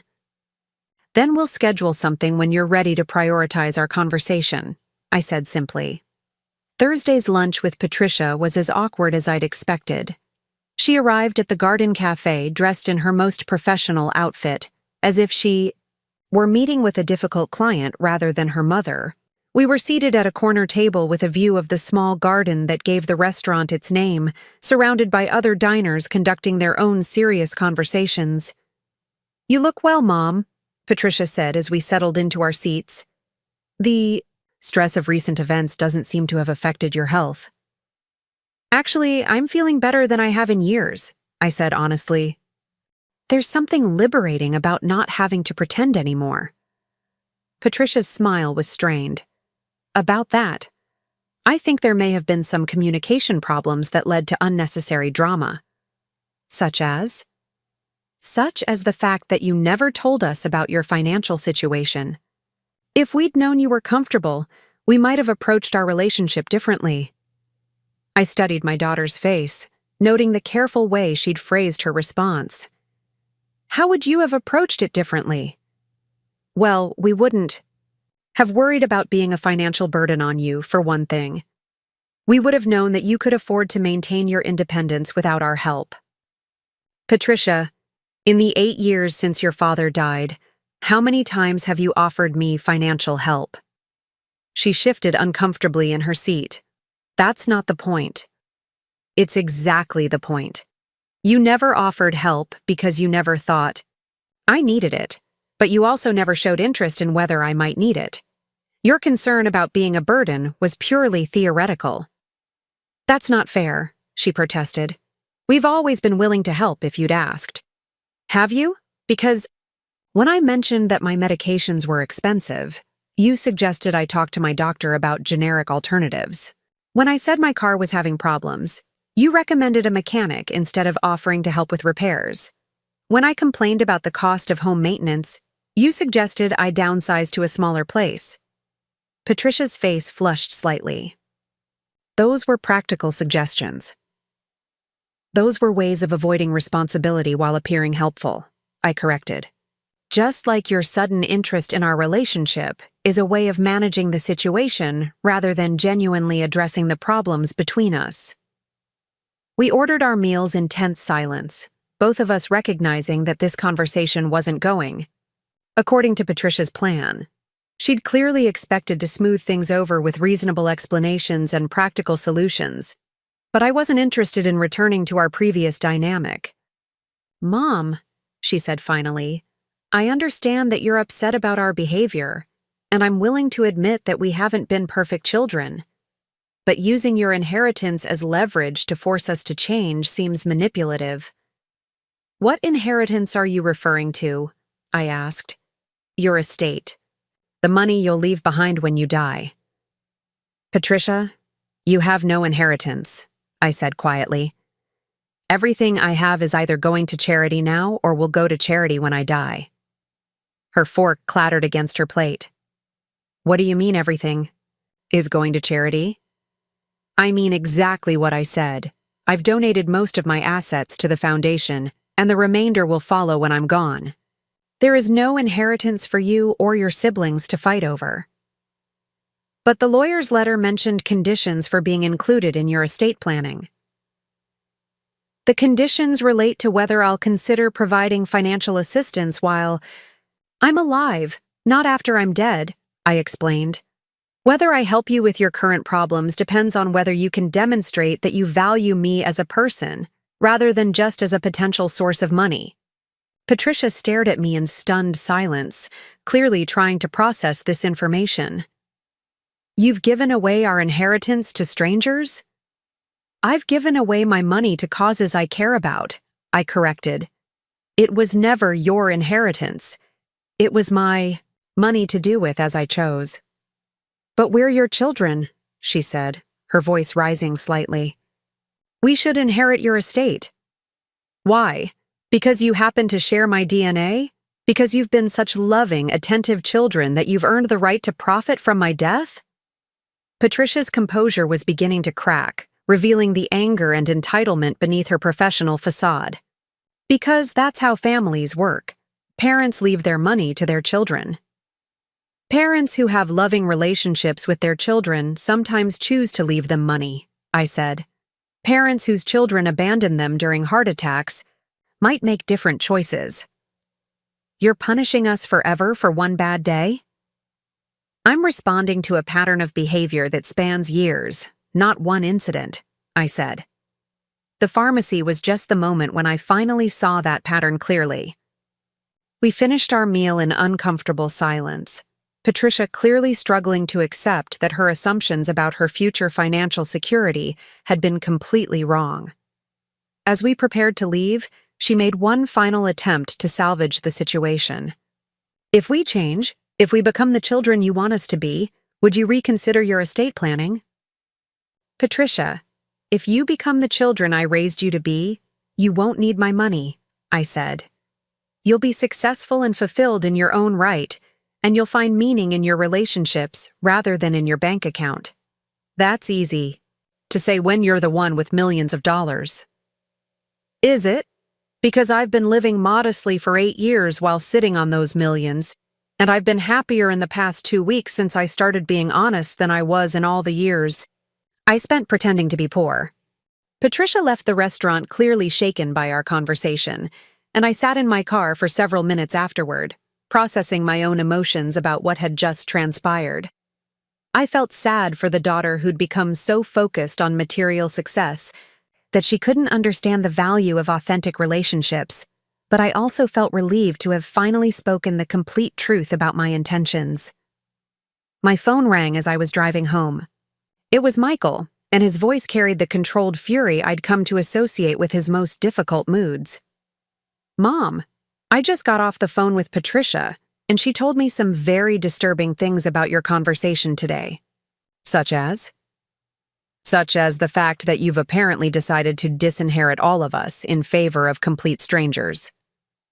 I've decided to use my money to help people who need it rather than people who feel entitled to it, I said. We're your family, he said, his voice tight with anger. We have a right to expect that you'll provide for us after you're gone. You have a right to expect nothing beyond what I choose to give you, I replied. And based on how you've chosen to treat me, I've chosen to give you the opportunity to learn what really matters in life. This is insane, Mom. You're destroying our family over a misunderstanding. I'm revealing what our family actually is instead of what I've been pretending it was, I said. If that destroys it, then it wasn't worth preserving. Michael's conversation followed the same pattern as Patricia's had, moving from attempted reasoning to anger to ultimatums as he realized that his comfortable assumptions about his future were no longer valid. He threatened to contest my will, to have me declared mentally incompetent, to cut off all contact if I didn't reconsider my decisions. You're free to make whatever choices you think are appropriate, I told him, just as I'm free to make mine. This isn't over, Mom, he said. Before hanging up, I knew he was right. The battle for my children's souls was just beginning, and they were going to fight hard to avoid confronting the uncomfortable truths about who they'd become. But I was no longer willing to enable their selfishness for the sake of maintaining artificial peace. Friday brought an unexpected visitor. Susan arrived at my house unannounced, tears streaming down her face and carrying a bouquet of flowers from the grocery store. Mom, I'm so sorry, she sobbed as I opened the door. I've been terrible to you, and I want to make it up to you. I invited her in and made tea while she composed herself, noting that her remorse seemed more genuine than her siblings' attempts at reconciliation. Susan had always been the most emotional of my children, more likely to be moved by guilt than by practical considerations.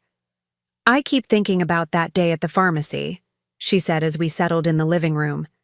About how you were lying on the floor and I was worried about dinner reservations. What kind of person does that make me? It makes you a person who's lost sight of what's important, I said gently. But it doesn't have to define who you are going forward. Patricia told me about your conversation yesterday, about how you've given away all your money to charity, Susan continued. At first I was angry, but then I realized that I was angry about losing money I didn't even know existed, money I'd never done anything to earn. I was surprised by her insight. Of my 3 children, Susan had always seemed the least capable of self-reflection, but perhaps crisis had forced her to examine her motivations more honestly. The money was never yours to lose, I said. It was mine to use as I saw fit. I know that now. But Mom, what can I do to fix things between us? How can I prove that I love you for who you are, not for what you can give me? It was the first time any of my children had asked that question, and I felt a flicker of hope that perhaps Susan was capable of genuine change. You can start by showing up, I said. Not just when you need something or when you're in crisis, but regularly, consistently, because you want to be part of my life. I can do that, she said eagerly. I want to do that. You can also start taking an interest in my life beyond my role as your mother. Ask me about my friends, my interests, my concerns. Treat me like a complete person rather than just a supporting character in your story. Susan nodded vigorously, taking mental notes as if she were studying for an exam. What else? You can stop expecting me to provide emotional support for problems you're not willing to solve. I'm happy to listen and offer advice, but I won't continue to be your therapist while you refuse to make necessary changes in your life. You mean Derek? She said quietly. I mean Derek, and your job situation, and your tendency to create drama when your life gets boring, I said. I want you to succeed and be happy, but I can't want it more than you do. Susan was quiet for several minutes, processing what I'd said. This is all going to be harder than I thought. Yes, it is. Change is always hard, especially when you're changing patterns that have been in place for decades. But the alternative is losing our relationship entirely, and I don't think either of us wants that. No, I don't want that, she said firmly. I love you, Mom. I know I haven't shown it very well, but I do love you. I love you too, I said, and meant it. That's why I'm fighting so hard to save what's left of our relationship. Susan stayed for another hour, and for the first time in years, we had a real conversation about her life, her dreams, and her fears. She told me about her struggles with Derek, about her frustration with her career, about her worry that she was running out of time to figure out what she wanted from life. I listened without judgment and offered advice without trying to fix her problems for her. It was exhausting in a way that our superficial conversations had never been, but it was also deeply satisfying to finally connect with my daughter as one adult to another. When she left, Susan hugged me tightly and promised to call within a few days, not because she needed something, but because she wanted to check on me. I wanted to believe her promise was genuine, but I'd heard similar commitments. Before that had lasted only until her next crisis or romantic distraction. The weekend passed quietly, giving me time to reflect on the conversations I'd had with each of my children. Patricia's response had been predictably calculating, focused on managing the situation rather than addressing the underlying problems. Michael's reaction had been angry and threatening, revealing just how entitled he felt to my money despite having done nothing to earn it. But Susan's response had given me a glimmer of hope that perhaps one of my children was capable of genuine growth and change. Her tears had seemed real, her remorse sincere, and her questions about how to improve our relationship had felt like the beginning of authentic self-reflection. On Sunday evening, I called Harold to update him on the week's developments. "How are you holding up?" he asked with genuine concern. "Better than I expected," I said honestly. It's painful to see my children's true priorities so clearly, but it's also liberating to stop pretending that our relationships were healthier than they actually were. Any signs that they're capable of real change? Susan seems to be struggling. With genuine remorse, I said. Patricia and Michael are still focused on damage control and protecting their own interests. That's about what I expected based on my observations of them over the years, Harold said. Susan was always the most emotionally honest of the three. What happens now? I asked. Now we wait and see whether their behavior matches their words, Harold said. You've set clear expectations and consequences. Either they'll rise to meet those expectations, or they'll reveal that they're not capable of the kind of relationship you deserve.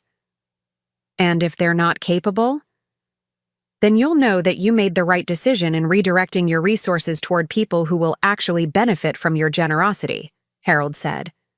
Either way, you win. You either get the loving relationships you've always wanted, or you get the satisfaction of knowing your money is helping people who truly need it. As I hung up the phone, I realized that Harold was right. For the first time in years, I was in control of my own life and my own choices. My children could choose to meet my expectations and build genuine relationships with me, or they could choose to continue their selfish patterns and lose access to both my money and my unconditional support. But the choice was theirs to make, and I was finally free from the exhausting burden of trying to force them to love me the way I'd always loved them. The reckoning was far from over, but I was no longer afraid of where it might lead. I'd found my strength, my voice, and my sense of worth, and I was determined to use all three to create the kind of life I deserved in whatever years I had left. Whether that life included meaningful relationships with my children remained to be seen, but it would definitely include honesty, dignity, and the satisfaction of using my resources to make a real difference in the world. The foundations of my new life were being built on the rubble of my old illusions, and for the first time in 8 years, I was genuinely excited about what the future might hold. The transformation in my children's behavior over the following Weeks was both fascinating and heartbreaking to observe. Susan kept her promise to call regularly, checking in every few days with genuine interest in my activities and health. Her conversations had depth now, moving beyond superficial pleasantries to real discussions about our lives, our fears, and our hopes for the future. "Mom, I've been thinking about what you said about taking responsibility for my own problems," she said during one of our Tuesday evening phone calls. "I broke up with Derek." I was surprised by her announcement. Susan's relationship with Derek had been tumultuous for over a year, but she'd always seemed more invested in the drama than in finding a solution. "How are you feeling about that decision?" I asked, careful not to express the relief I felt. "Scared," she admitted, but also kind of relieved. I realized I was spending more energy trying to change him than I was spending on changing myself. That doesn't seem very healthy. "It's not," I agreed. "Real love shouldn't require you to diminish yourself to accommodate someone else's refusal to grow." "Is that what happened with you and Dad?" The question caught me off guard. Susan had rarely asked about my marriage to her father, perhaps because she'd been too young when he died to understand the complexities of adult relationships. "Your father and I grew together," I said carefully. "We challenged each other to become better people, but we also supported each other through the process. It was work, but it was collaborative work, not me trying to fix him or him trying to fix me." "I don't think I've ever had a relationship like that," Susan said quietly. "You can learn to recognize the difference," I assured her. "But first, you have to understand your own worth and refuse to accept less than you deserve." These conversations with Susan were becoming the highlight of my weeks. For the first time since she'd become an adult, I felt like I was talking to my daughter, rather than managing a crisis or providing emotional first aid for self-inflicted wounds. Her visits were becoming more frequent too, and more genuine. Instead of stopping by when she needed something, she'd arrive with groceries for dinner and spend the evening cooking with me, sharing stories about her job search and asking about my foundation work. "Tell me about the people you're helping," she said one Saturday as we prepared a meal together in my kitchen. "I want to understand what you're passionate about." I told her about Mrs. Chen, an 80-year-old woman whose children had moved across the country and rarely contacted her. The foundation was providing funds for a companion service that visited her 3 times a week, helping with shopping, transportation to medical appointments, and simply providing human connection. "That's beautiful, Mom," Susan said, tears forming in her eyes. "I can't believe we almost let you become Mrs. Chen." "You didn't almost let me become her," I said gently. "You were well on your way to making me her. The difference is that I had resources to address the problem instead of just suffering through it." Susan was quiet for a moment, absorbing the truth of what I'd said. "I want to help," she said finally. "With the foundation, I mean. Is there a way I could volunteer or contribute somehow?" Her offer touched me deeply, but I was cautious about accepting too quickly. "What kind of help are you thinking about?" "I don't know exactly. Maybe I could visit some of the people you're helping, or help with fundraising events, or just learn more about what the foundation does so I can talk about it with other people." "That would be wonderful," I said, meaning it. "But I want to make sure you're offering because you care about the cause, not because you're trying to earn your way back into my good graces." "Both," she said honestly. "I do care about helping elderly people who've been abandoned by their families, especially now that I understand how close I came to being one of those family members. But I also want to be part of something that matters to you, something that gives your life meaning and purpose." Her honesty was refreshing, and I found myself believing that her desire to help was genuine. We spent the rest of the evening discussing ways she might become involved with the foundation, and I promised to introduce her to some of the staff members who could help her find meaningful ways to contribute. Patricia's approach to reconciliation was markedly different from Susan's. Rather than acknowledging her shortcomings and working to address them, She seemed to be treating our relationship like a business problem that could be solved through strategic planning and consistent execution. She established a schedule for herself, calling every Sunday evening at exactly 7 o'clock to check on my week and share updates about her life. Her calls were pleasant but felt scripted, as if she were following a checklist of topics to cover rather than engaging in spontaneous conversation. "How was your week, Mom?" she'd ask, then listen politely while I shared highlights from my activities. She'd ask follow-up questions that demonstrated she was paying attention, but the questions felt calculated rather than curious. "My week was busy but productive," she'd respond when I asked about her life. "The Peterson account is moving forward ahead of schedule, and I had a good performance review with my supervisor. I'm still on track for the promotion we discussed." Everything about Patricia's approach suggested that she viewed our improved relationship as another professional objective to be achieved through consistent effort and measurable outcomes. She wasn't wrong that relationships required effort and consistency, but her mechanical approach lacked the emotional authenticity that real connection required. Her visits followed the same pattern. She'd arrive at predetermined times with small gifts, flowers from the grocery store, or a magazine she thought I might enjoy, stay for exactly an hour and a half, and leave with a schedule for our next interaction. "I thought we could have lunch again next Thursday," she'd say as she prepared to leave. "I can make a reservation at that place you liked, or we could try somewhere new if you prefer." "Patricia," I said during one of these visits, "you don't have to schedule our entire relationship in advance. Sometimes spontaneous contact is more meaningful than planned interactions." "I'm trying to be consistent," she replied, looking slightly confused. "You said you wanted us to prioritize our relationship, so I'm making sure it gets the attention it deserves." "I appreciate the effort," I said carefully, "but relationships aren't just about time management. They're about emotional connection, about sharing your real thoughts and feelings, about being vulnerable with the people you love." "I am sharing my thoughts and feelings," she protested.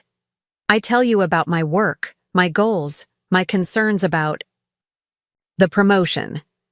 "You tell me facts about your life," I corrected gently. "But you don't tell me how those facts make you feel, or what you're really worried about, or what you dream about when you imagine your future." Patricia looked genuinely puzzled by my distinction.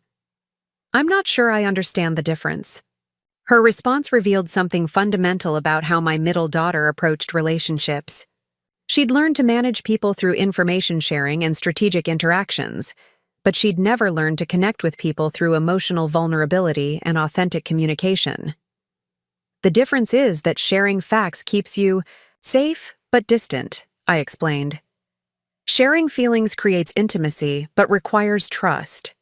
Real relationships need both, but they can't survive on facts alone." "I'll work on that," Patricia said, though her tone suggested she was adding emotional vulnerability to her list of relationship objectives rather than understanding it as a natural expression of love and trust. Despite her mechanical approach, I could see that Patricia was making genuine effort to improve our relationship. Her calls were consistent, her visits were reliable, and she was clearly prioritizing our interactions in ways she hadn't before.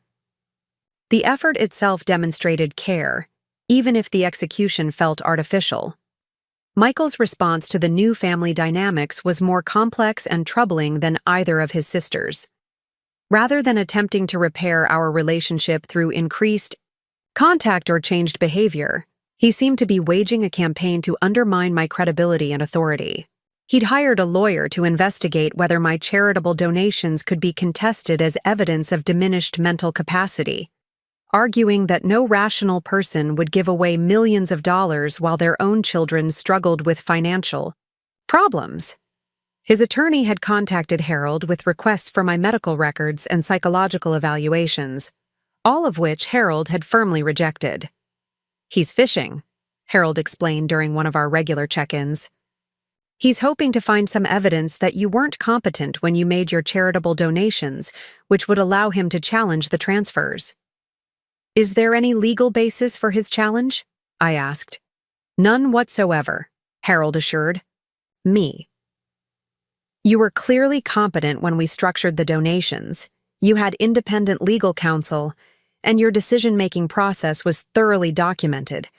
Michael's attorney is probably advising him that he has no realistic chance of success, but he's choosing to pursue the matter anyway. Michael's legal maneuvering was accompanied by a whisper campaign among extended family members and community acquaintances. He was apparently telling anyone who would listen that I'd been manipulated by unscrupulous advisors into giving away money that rightfully belonged to my children. Cousin Margaret called me one afternoon, clearly uncomfortable but feeling obligated, to share what she'd heard. "Deborah, I don't want to cause trouble, but Michael has been calling family members with some concerning stories about your recent decisions." "What kind of stories?" I asked, though I could guess.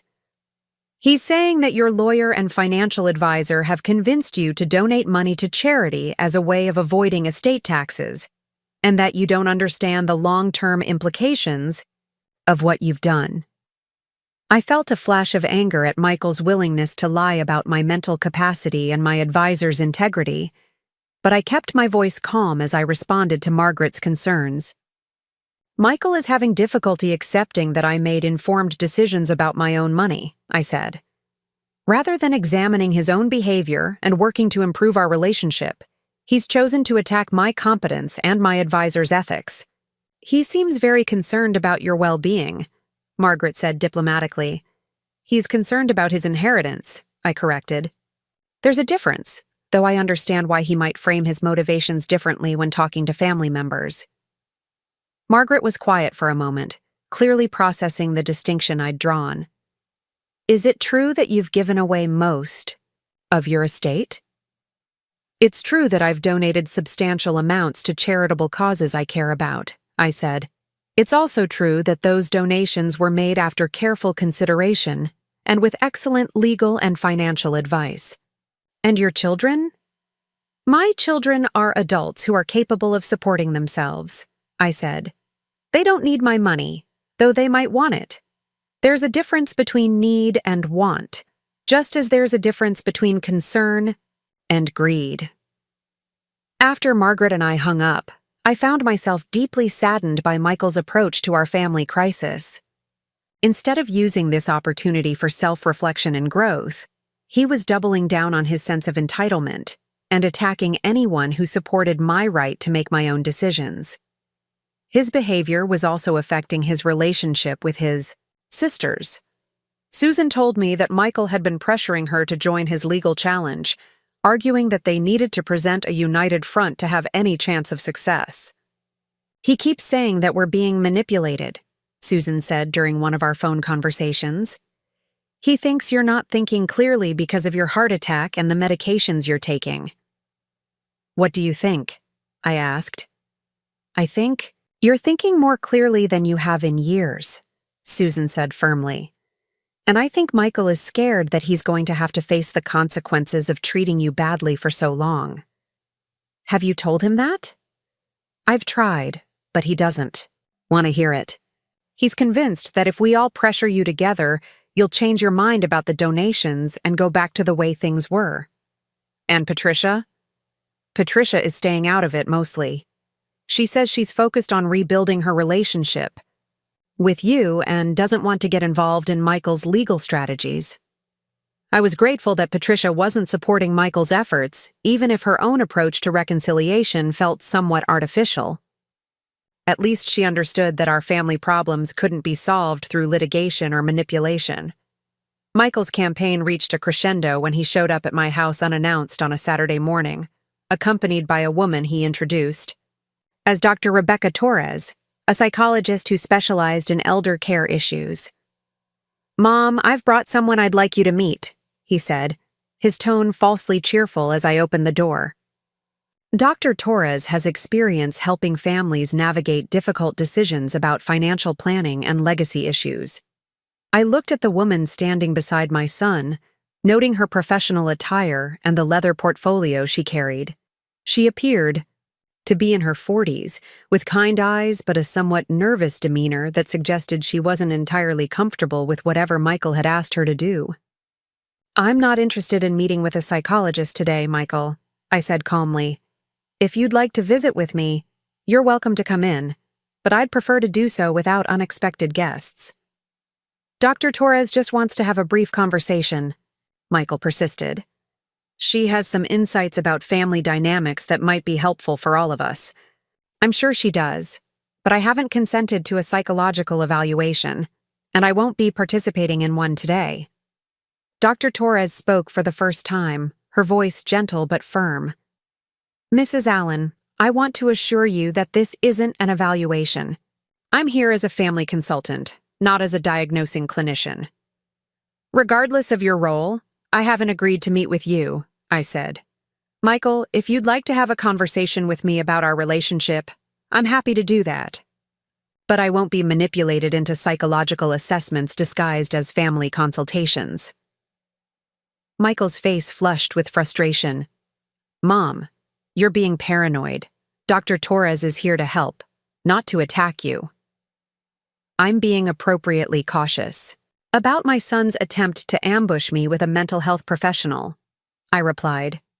"If you were genuinely concerned about my well-being, you would have asked my permission before arranging this meeting." Dr. Torres looked increasingly uncomfortable as she realized that she'd been brought into a family conflict under false pretenses.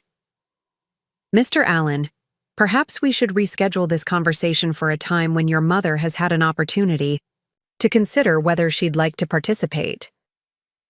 "There's nothing to reschedule," I said firmly. "I have excellent mental health support through my physician and my own chosen advisors. I don't need family consultation services that I haven't requested." Michael's attempt to have me psychologically evaluated backfired spectacularly. Dr. Torres left with obvious relief, and Michael stormed off my porch in a rage, shouting that I was being stubborn and unreasonable. But his behavior had crossed a line that couldn't be uncrossed. By trying to ambush me with a psychological evaluation, he demonstrated that he was willing to attack my mental competence rather than examine his own behavior. It was a betrayal that went beyond mere selfishness into the realm of genuine cruelty. I called Harold immediately after Michael left, wanting to document the incident in case it became relevant to any future legal proceedings. "That was incredibly foolish of him," Harold said after I described what had happened. "Attempting to conduct an unauthorized psychological evaluation actually strengthens your position if he tries to challenge your competence in court." "I don't think he's thinking strategically," I said. "I think he's panicking because he's finally realizing that his actions have consequences he can't control or manipulate away." "That's probably accurate," Harold agreed.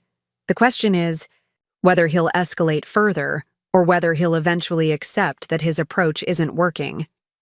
Over the following days, I found myself reflecting on the different ways my 3 children were responding to the new reality of our family dynamics.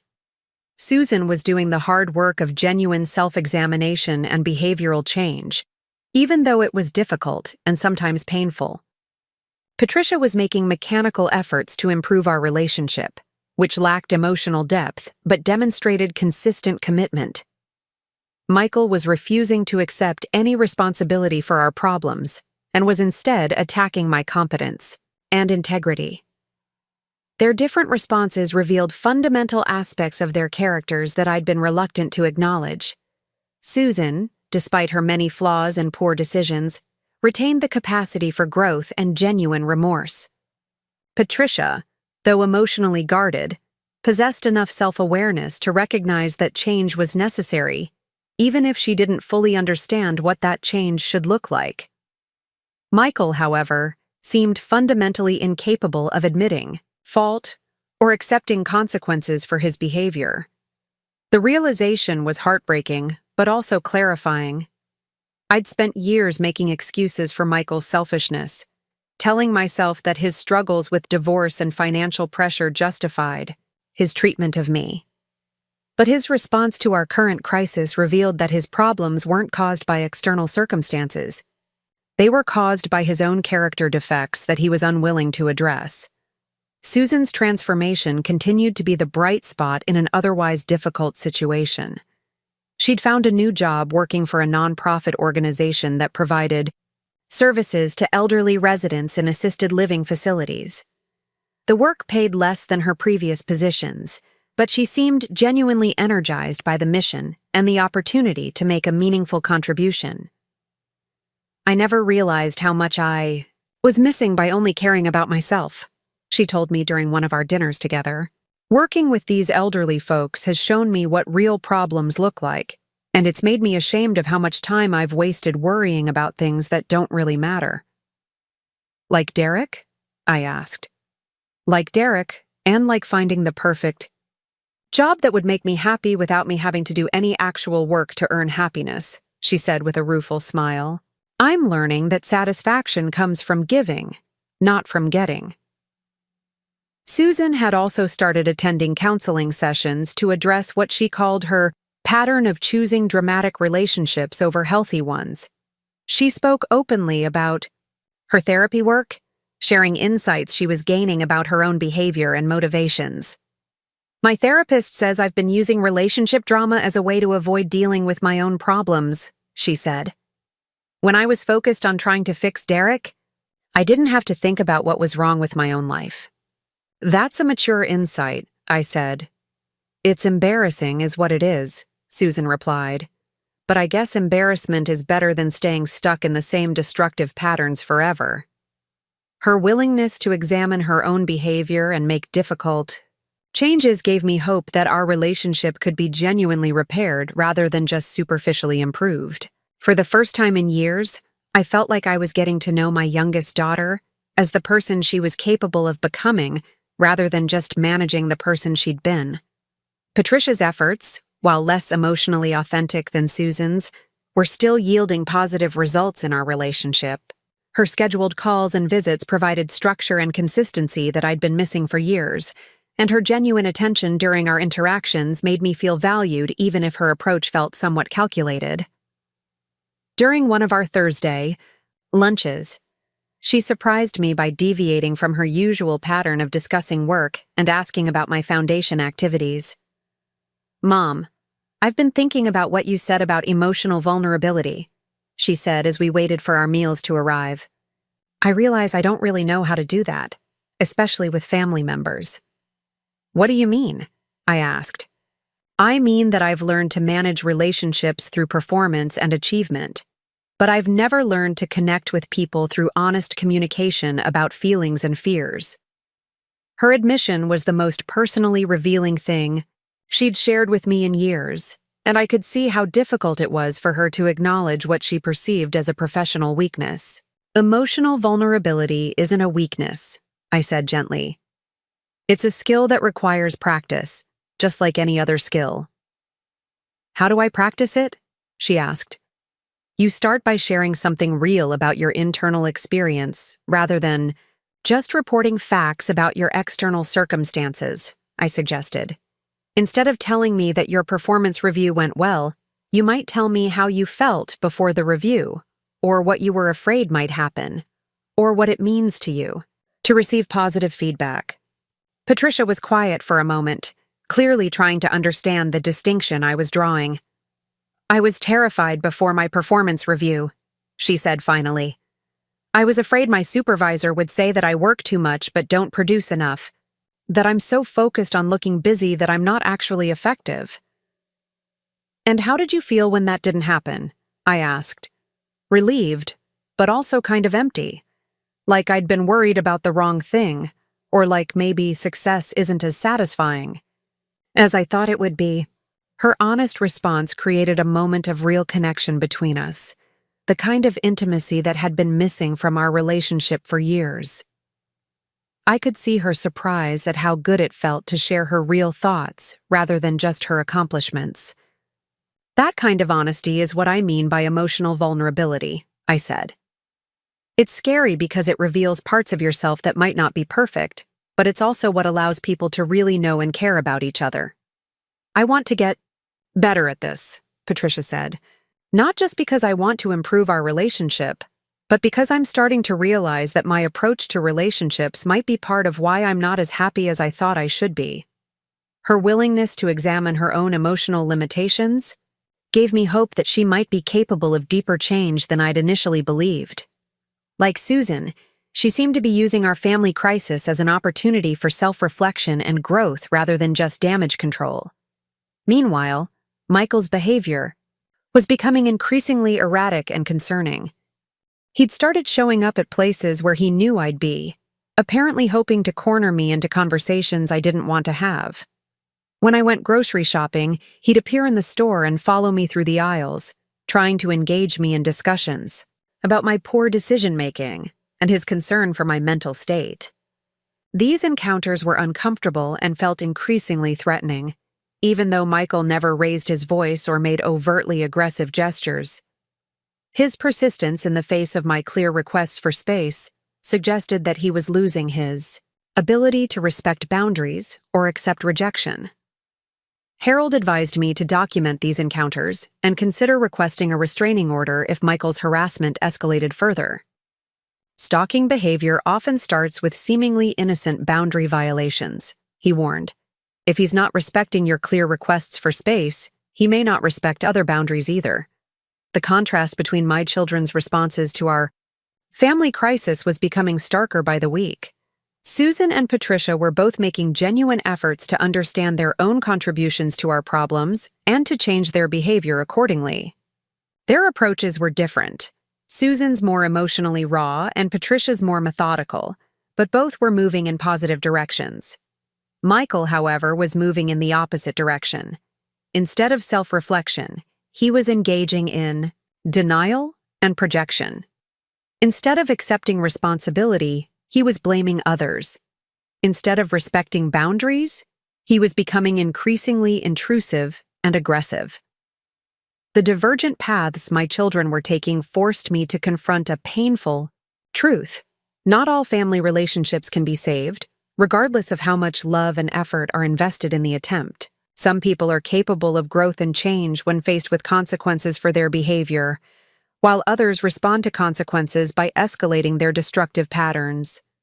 Michael was revealing himself to be someone who couldn't tolerate having his sense of entitlement challenged, and who was willing to attack my mental competence and personal freedom rather than examine his own character defects. His behavior was pushing me toward a decision I'd hoped to avoid. The possibility that maintaining any relationship with him might be too dangerous to my emotional and physical well-being to continue. As I prepared for what I suspected would be the final confrontation with all three of my children, I felt a mixture of sadness and relief. Sadness for the son I was losing, but relief that I was finally free to choose relationships based on how I was treated rather than on genetic connections or misplaced loyalty. The reckoning was approaching its climax, and I was as ready as I could be for whatever revelations and decisions lay ahead.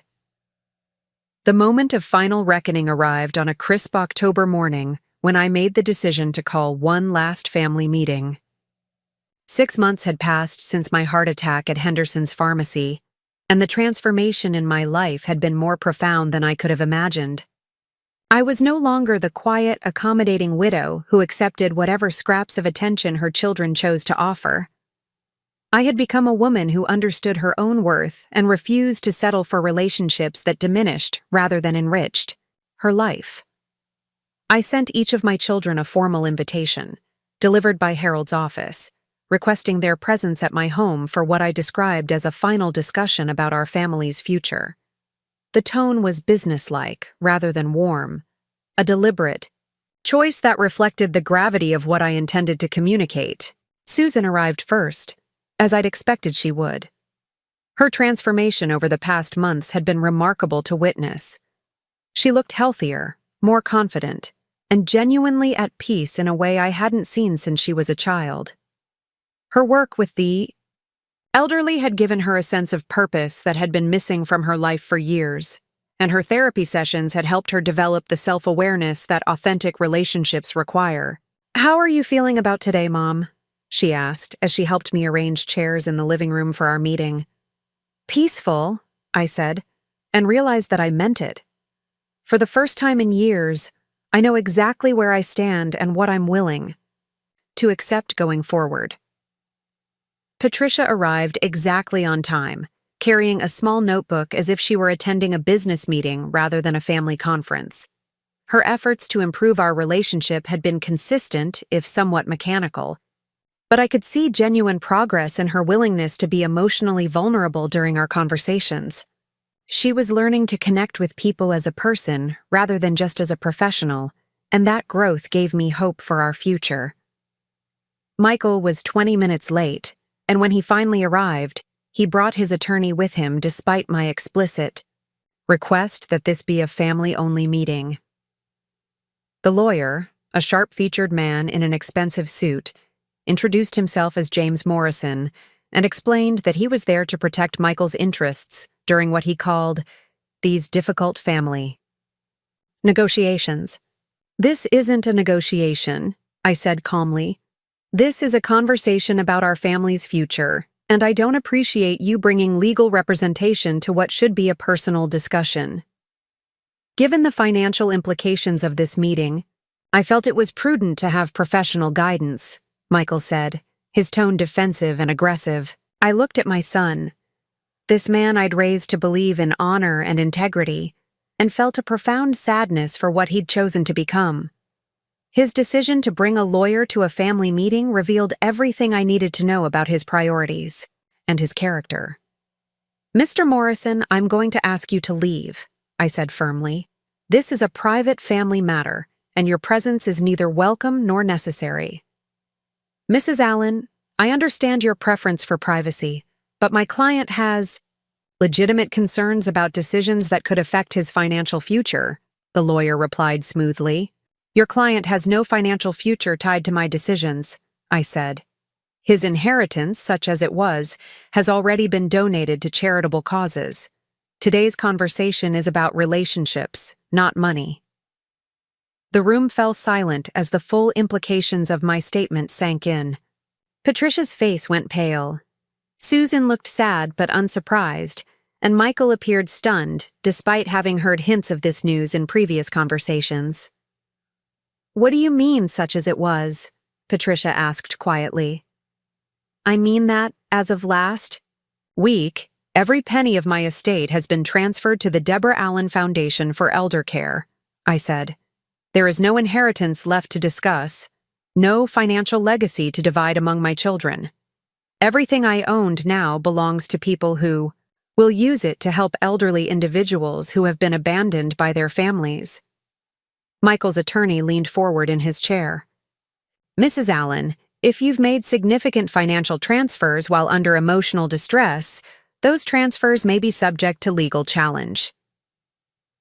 "Mr. Morrison, I made those transfers after months of careful consideration, with excellent legal counsel, and with full knowledge of their implications," I said. "There is no legal basis for challenging my right to dispose of my own property as I see fit." "We'll see about that," Michael said, his voice tight with fury. "No, we won't," I replied calmly, "because I'm about to explain to you why pursuing legal action would be pointless and self-destructive." I stood up and walked to the mantel, where I'd placed a thick folder containing documents I'd prepared for this moment. "6 months ago, when you left me dying on the floor of Henderson's pharmacy, you made a choice about what kind of relationship you wanted with your mother. Today, I'm making a choice about what kind of relationship I'm willing to have with my children." I opened the folder and removed 3 sealed envelopes, each labeled with one of my children's names. These contain my final assessment of our relationships and my decisions about how we'll interact going forward. I handed Susan her envelope first. She opened it with trembling hands and read the single page inside, tears forming in her eyes as she processed what I'd written. "Susan, your willingness to examine your own behavior and make genuine changes has shown me that you're capable of the kind of love and respect that healthy relationships require. While I can't offer you financial inheritance, I can offer you something more valuable. A real relationship with your mother based on mutual care and consideration. If you choose to accept that offer, I'll be here for you in all the ways that matter." Susan was crying openly now, but I could see relief, mixed with her sadness. "I choose to accept," she said simply. "I love you, Mom, And I want to be the daughter you deserve. I turned to Patricia next, handing her the envelope that contained my assessment of her efforts and my hopes for our future. She read it silently, her professional composure cracking slightly as she absorbed my words. Patricia, your mechanical approach to relationship repair has lacked emotional authenticity, but it has demonstrated consistent commitment and genuine effort. You're learning to connect with people as a person rather than just managing them as objectives, and that growth gives me hope. I'm willing to continue working on our relationship if you're willing to continue working on yourself. Patricia nodded, her voice steady despite the tears in her eyes. I want to keep learning. I want to be better at loving people, not just succeeding at things. Finally, I turned to Michael, holding his envelope, but not yet offering it to him. Michael, your response to our family crisis has revealed aspects of your character that I can no longer ignore or excuse. Instead of self-reflection, you've chosen denial. Instead of taking responsibility, you've blamed others. Instead of respecting boundaries, you've become increasingly aggressive and intrusive. Michael's face was flushed with anger, and I could see his attorney taking notes as I spoke. You're attacking my character because I'm the only one with enough backbone to stand up to your manipulation, he said. I'm describing your behavior objectively, I corrected, and that behavior has led me to a decision that I never wanted to make, but can no longer avoid. I opened his envelope and read from the letter inside, instead of handing it to him. Michael, effective immediately, I am ending all contact with you. Your attempts to have me declared mentally incompetent, your harassment at public places, and your refusal to respect my clearly stated boundaries have made it impossible for me to maintain any relationship with you without compromising my own safety and well-being. The room was completely silent, except for the ticking of the grandfather clock in the corner. Michael stared at me as if he couldn't believe what he'd heard. You're cutting me off completely? He asked, his voice barely above a whisper. I'm protecting myself from someone who has repeatedly demonstrated that they're willing to attack my competence, violate my privacy, and disregard my autonomy rather than examine their own behavior, I said. You've made it clear that you see me as an obstacle to your financial goals rather than as a person deserving of love and respect. This is insane, Michael said, standing up abruptly. You're destroying our family over money. I'm not destroying our family over money, I said calmly. I'm ending a relationship that was already destroyed by your inability to see me as anything other than a source of potential inheritance. Michael's attorney stood up as well, clearly sensing that the meeting was not going in his client's favor. Mrs. Allen, I want to advise you that cutting off contact with your son could be seen as evidence of impaired judgment. Mr. Morrison, choosing to end relationships with people who treat you poorly is evidence of excellent judgment, I replied. Any competent mental health professional would tell you that maintaining contact with someone who harasses and threatens you is what would indicate impaired decision-making. Michael stormed toward the door, his face red with fury. This isn't over, Mom. I'll prove that you're not competent to make these decisions. Michael, I said, my voice carrying all the authority and finality I could muster. It is over. Any further attempts to contact me, harass me, or challenge my competence will be reported to the police and addressed through legal channels. You are no longer welcome in my life. He left without another word, slamming the door behind him hard enough to rattle the windows. His attorney followed quickly, muttering something about exploring legal options and gathering evidence.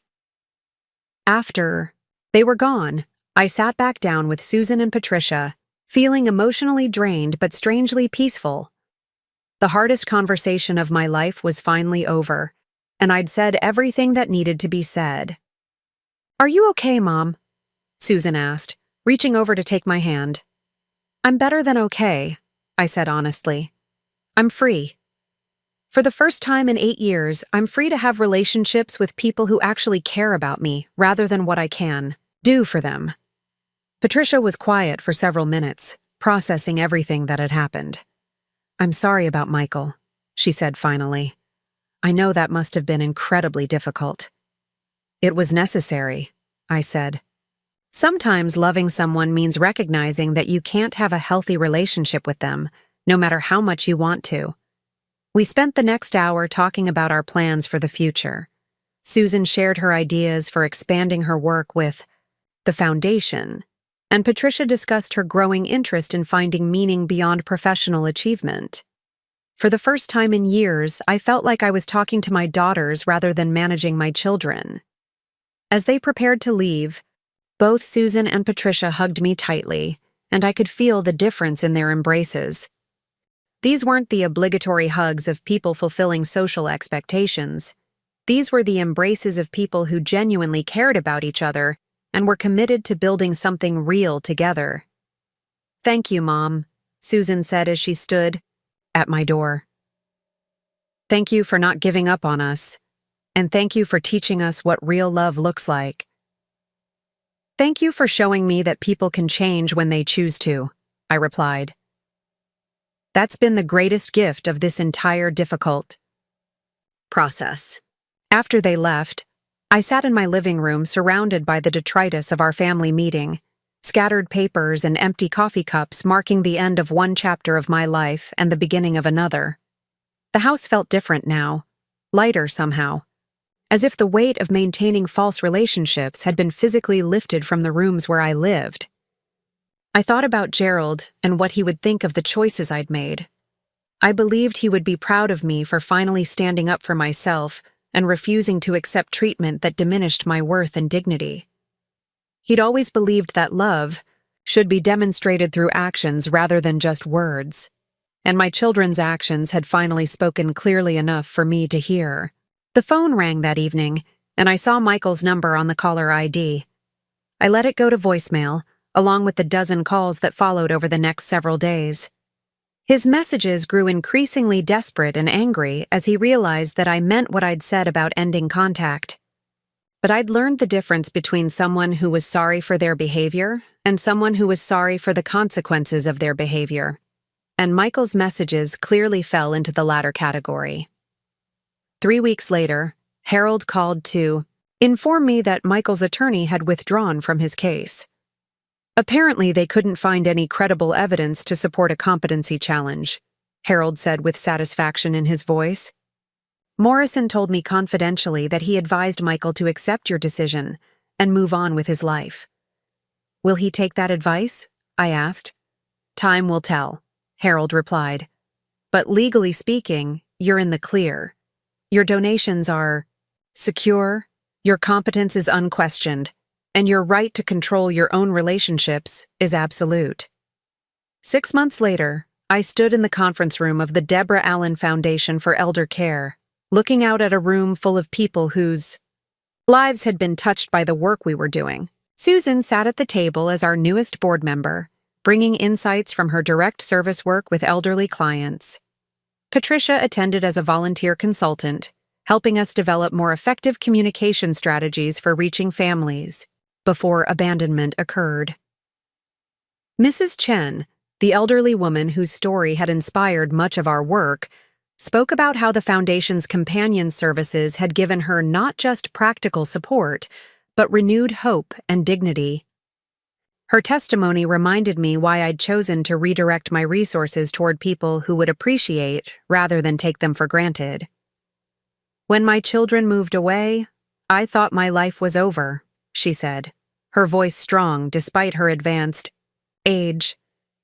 But the Foundation showed me that family isn't just about who shares your blood. It's about who chooses to show up for you when you need them. Her words perfectly captured what I'd learned through my own difficult journey.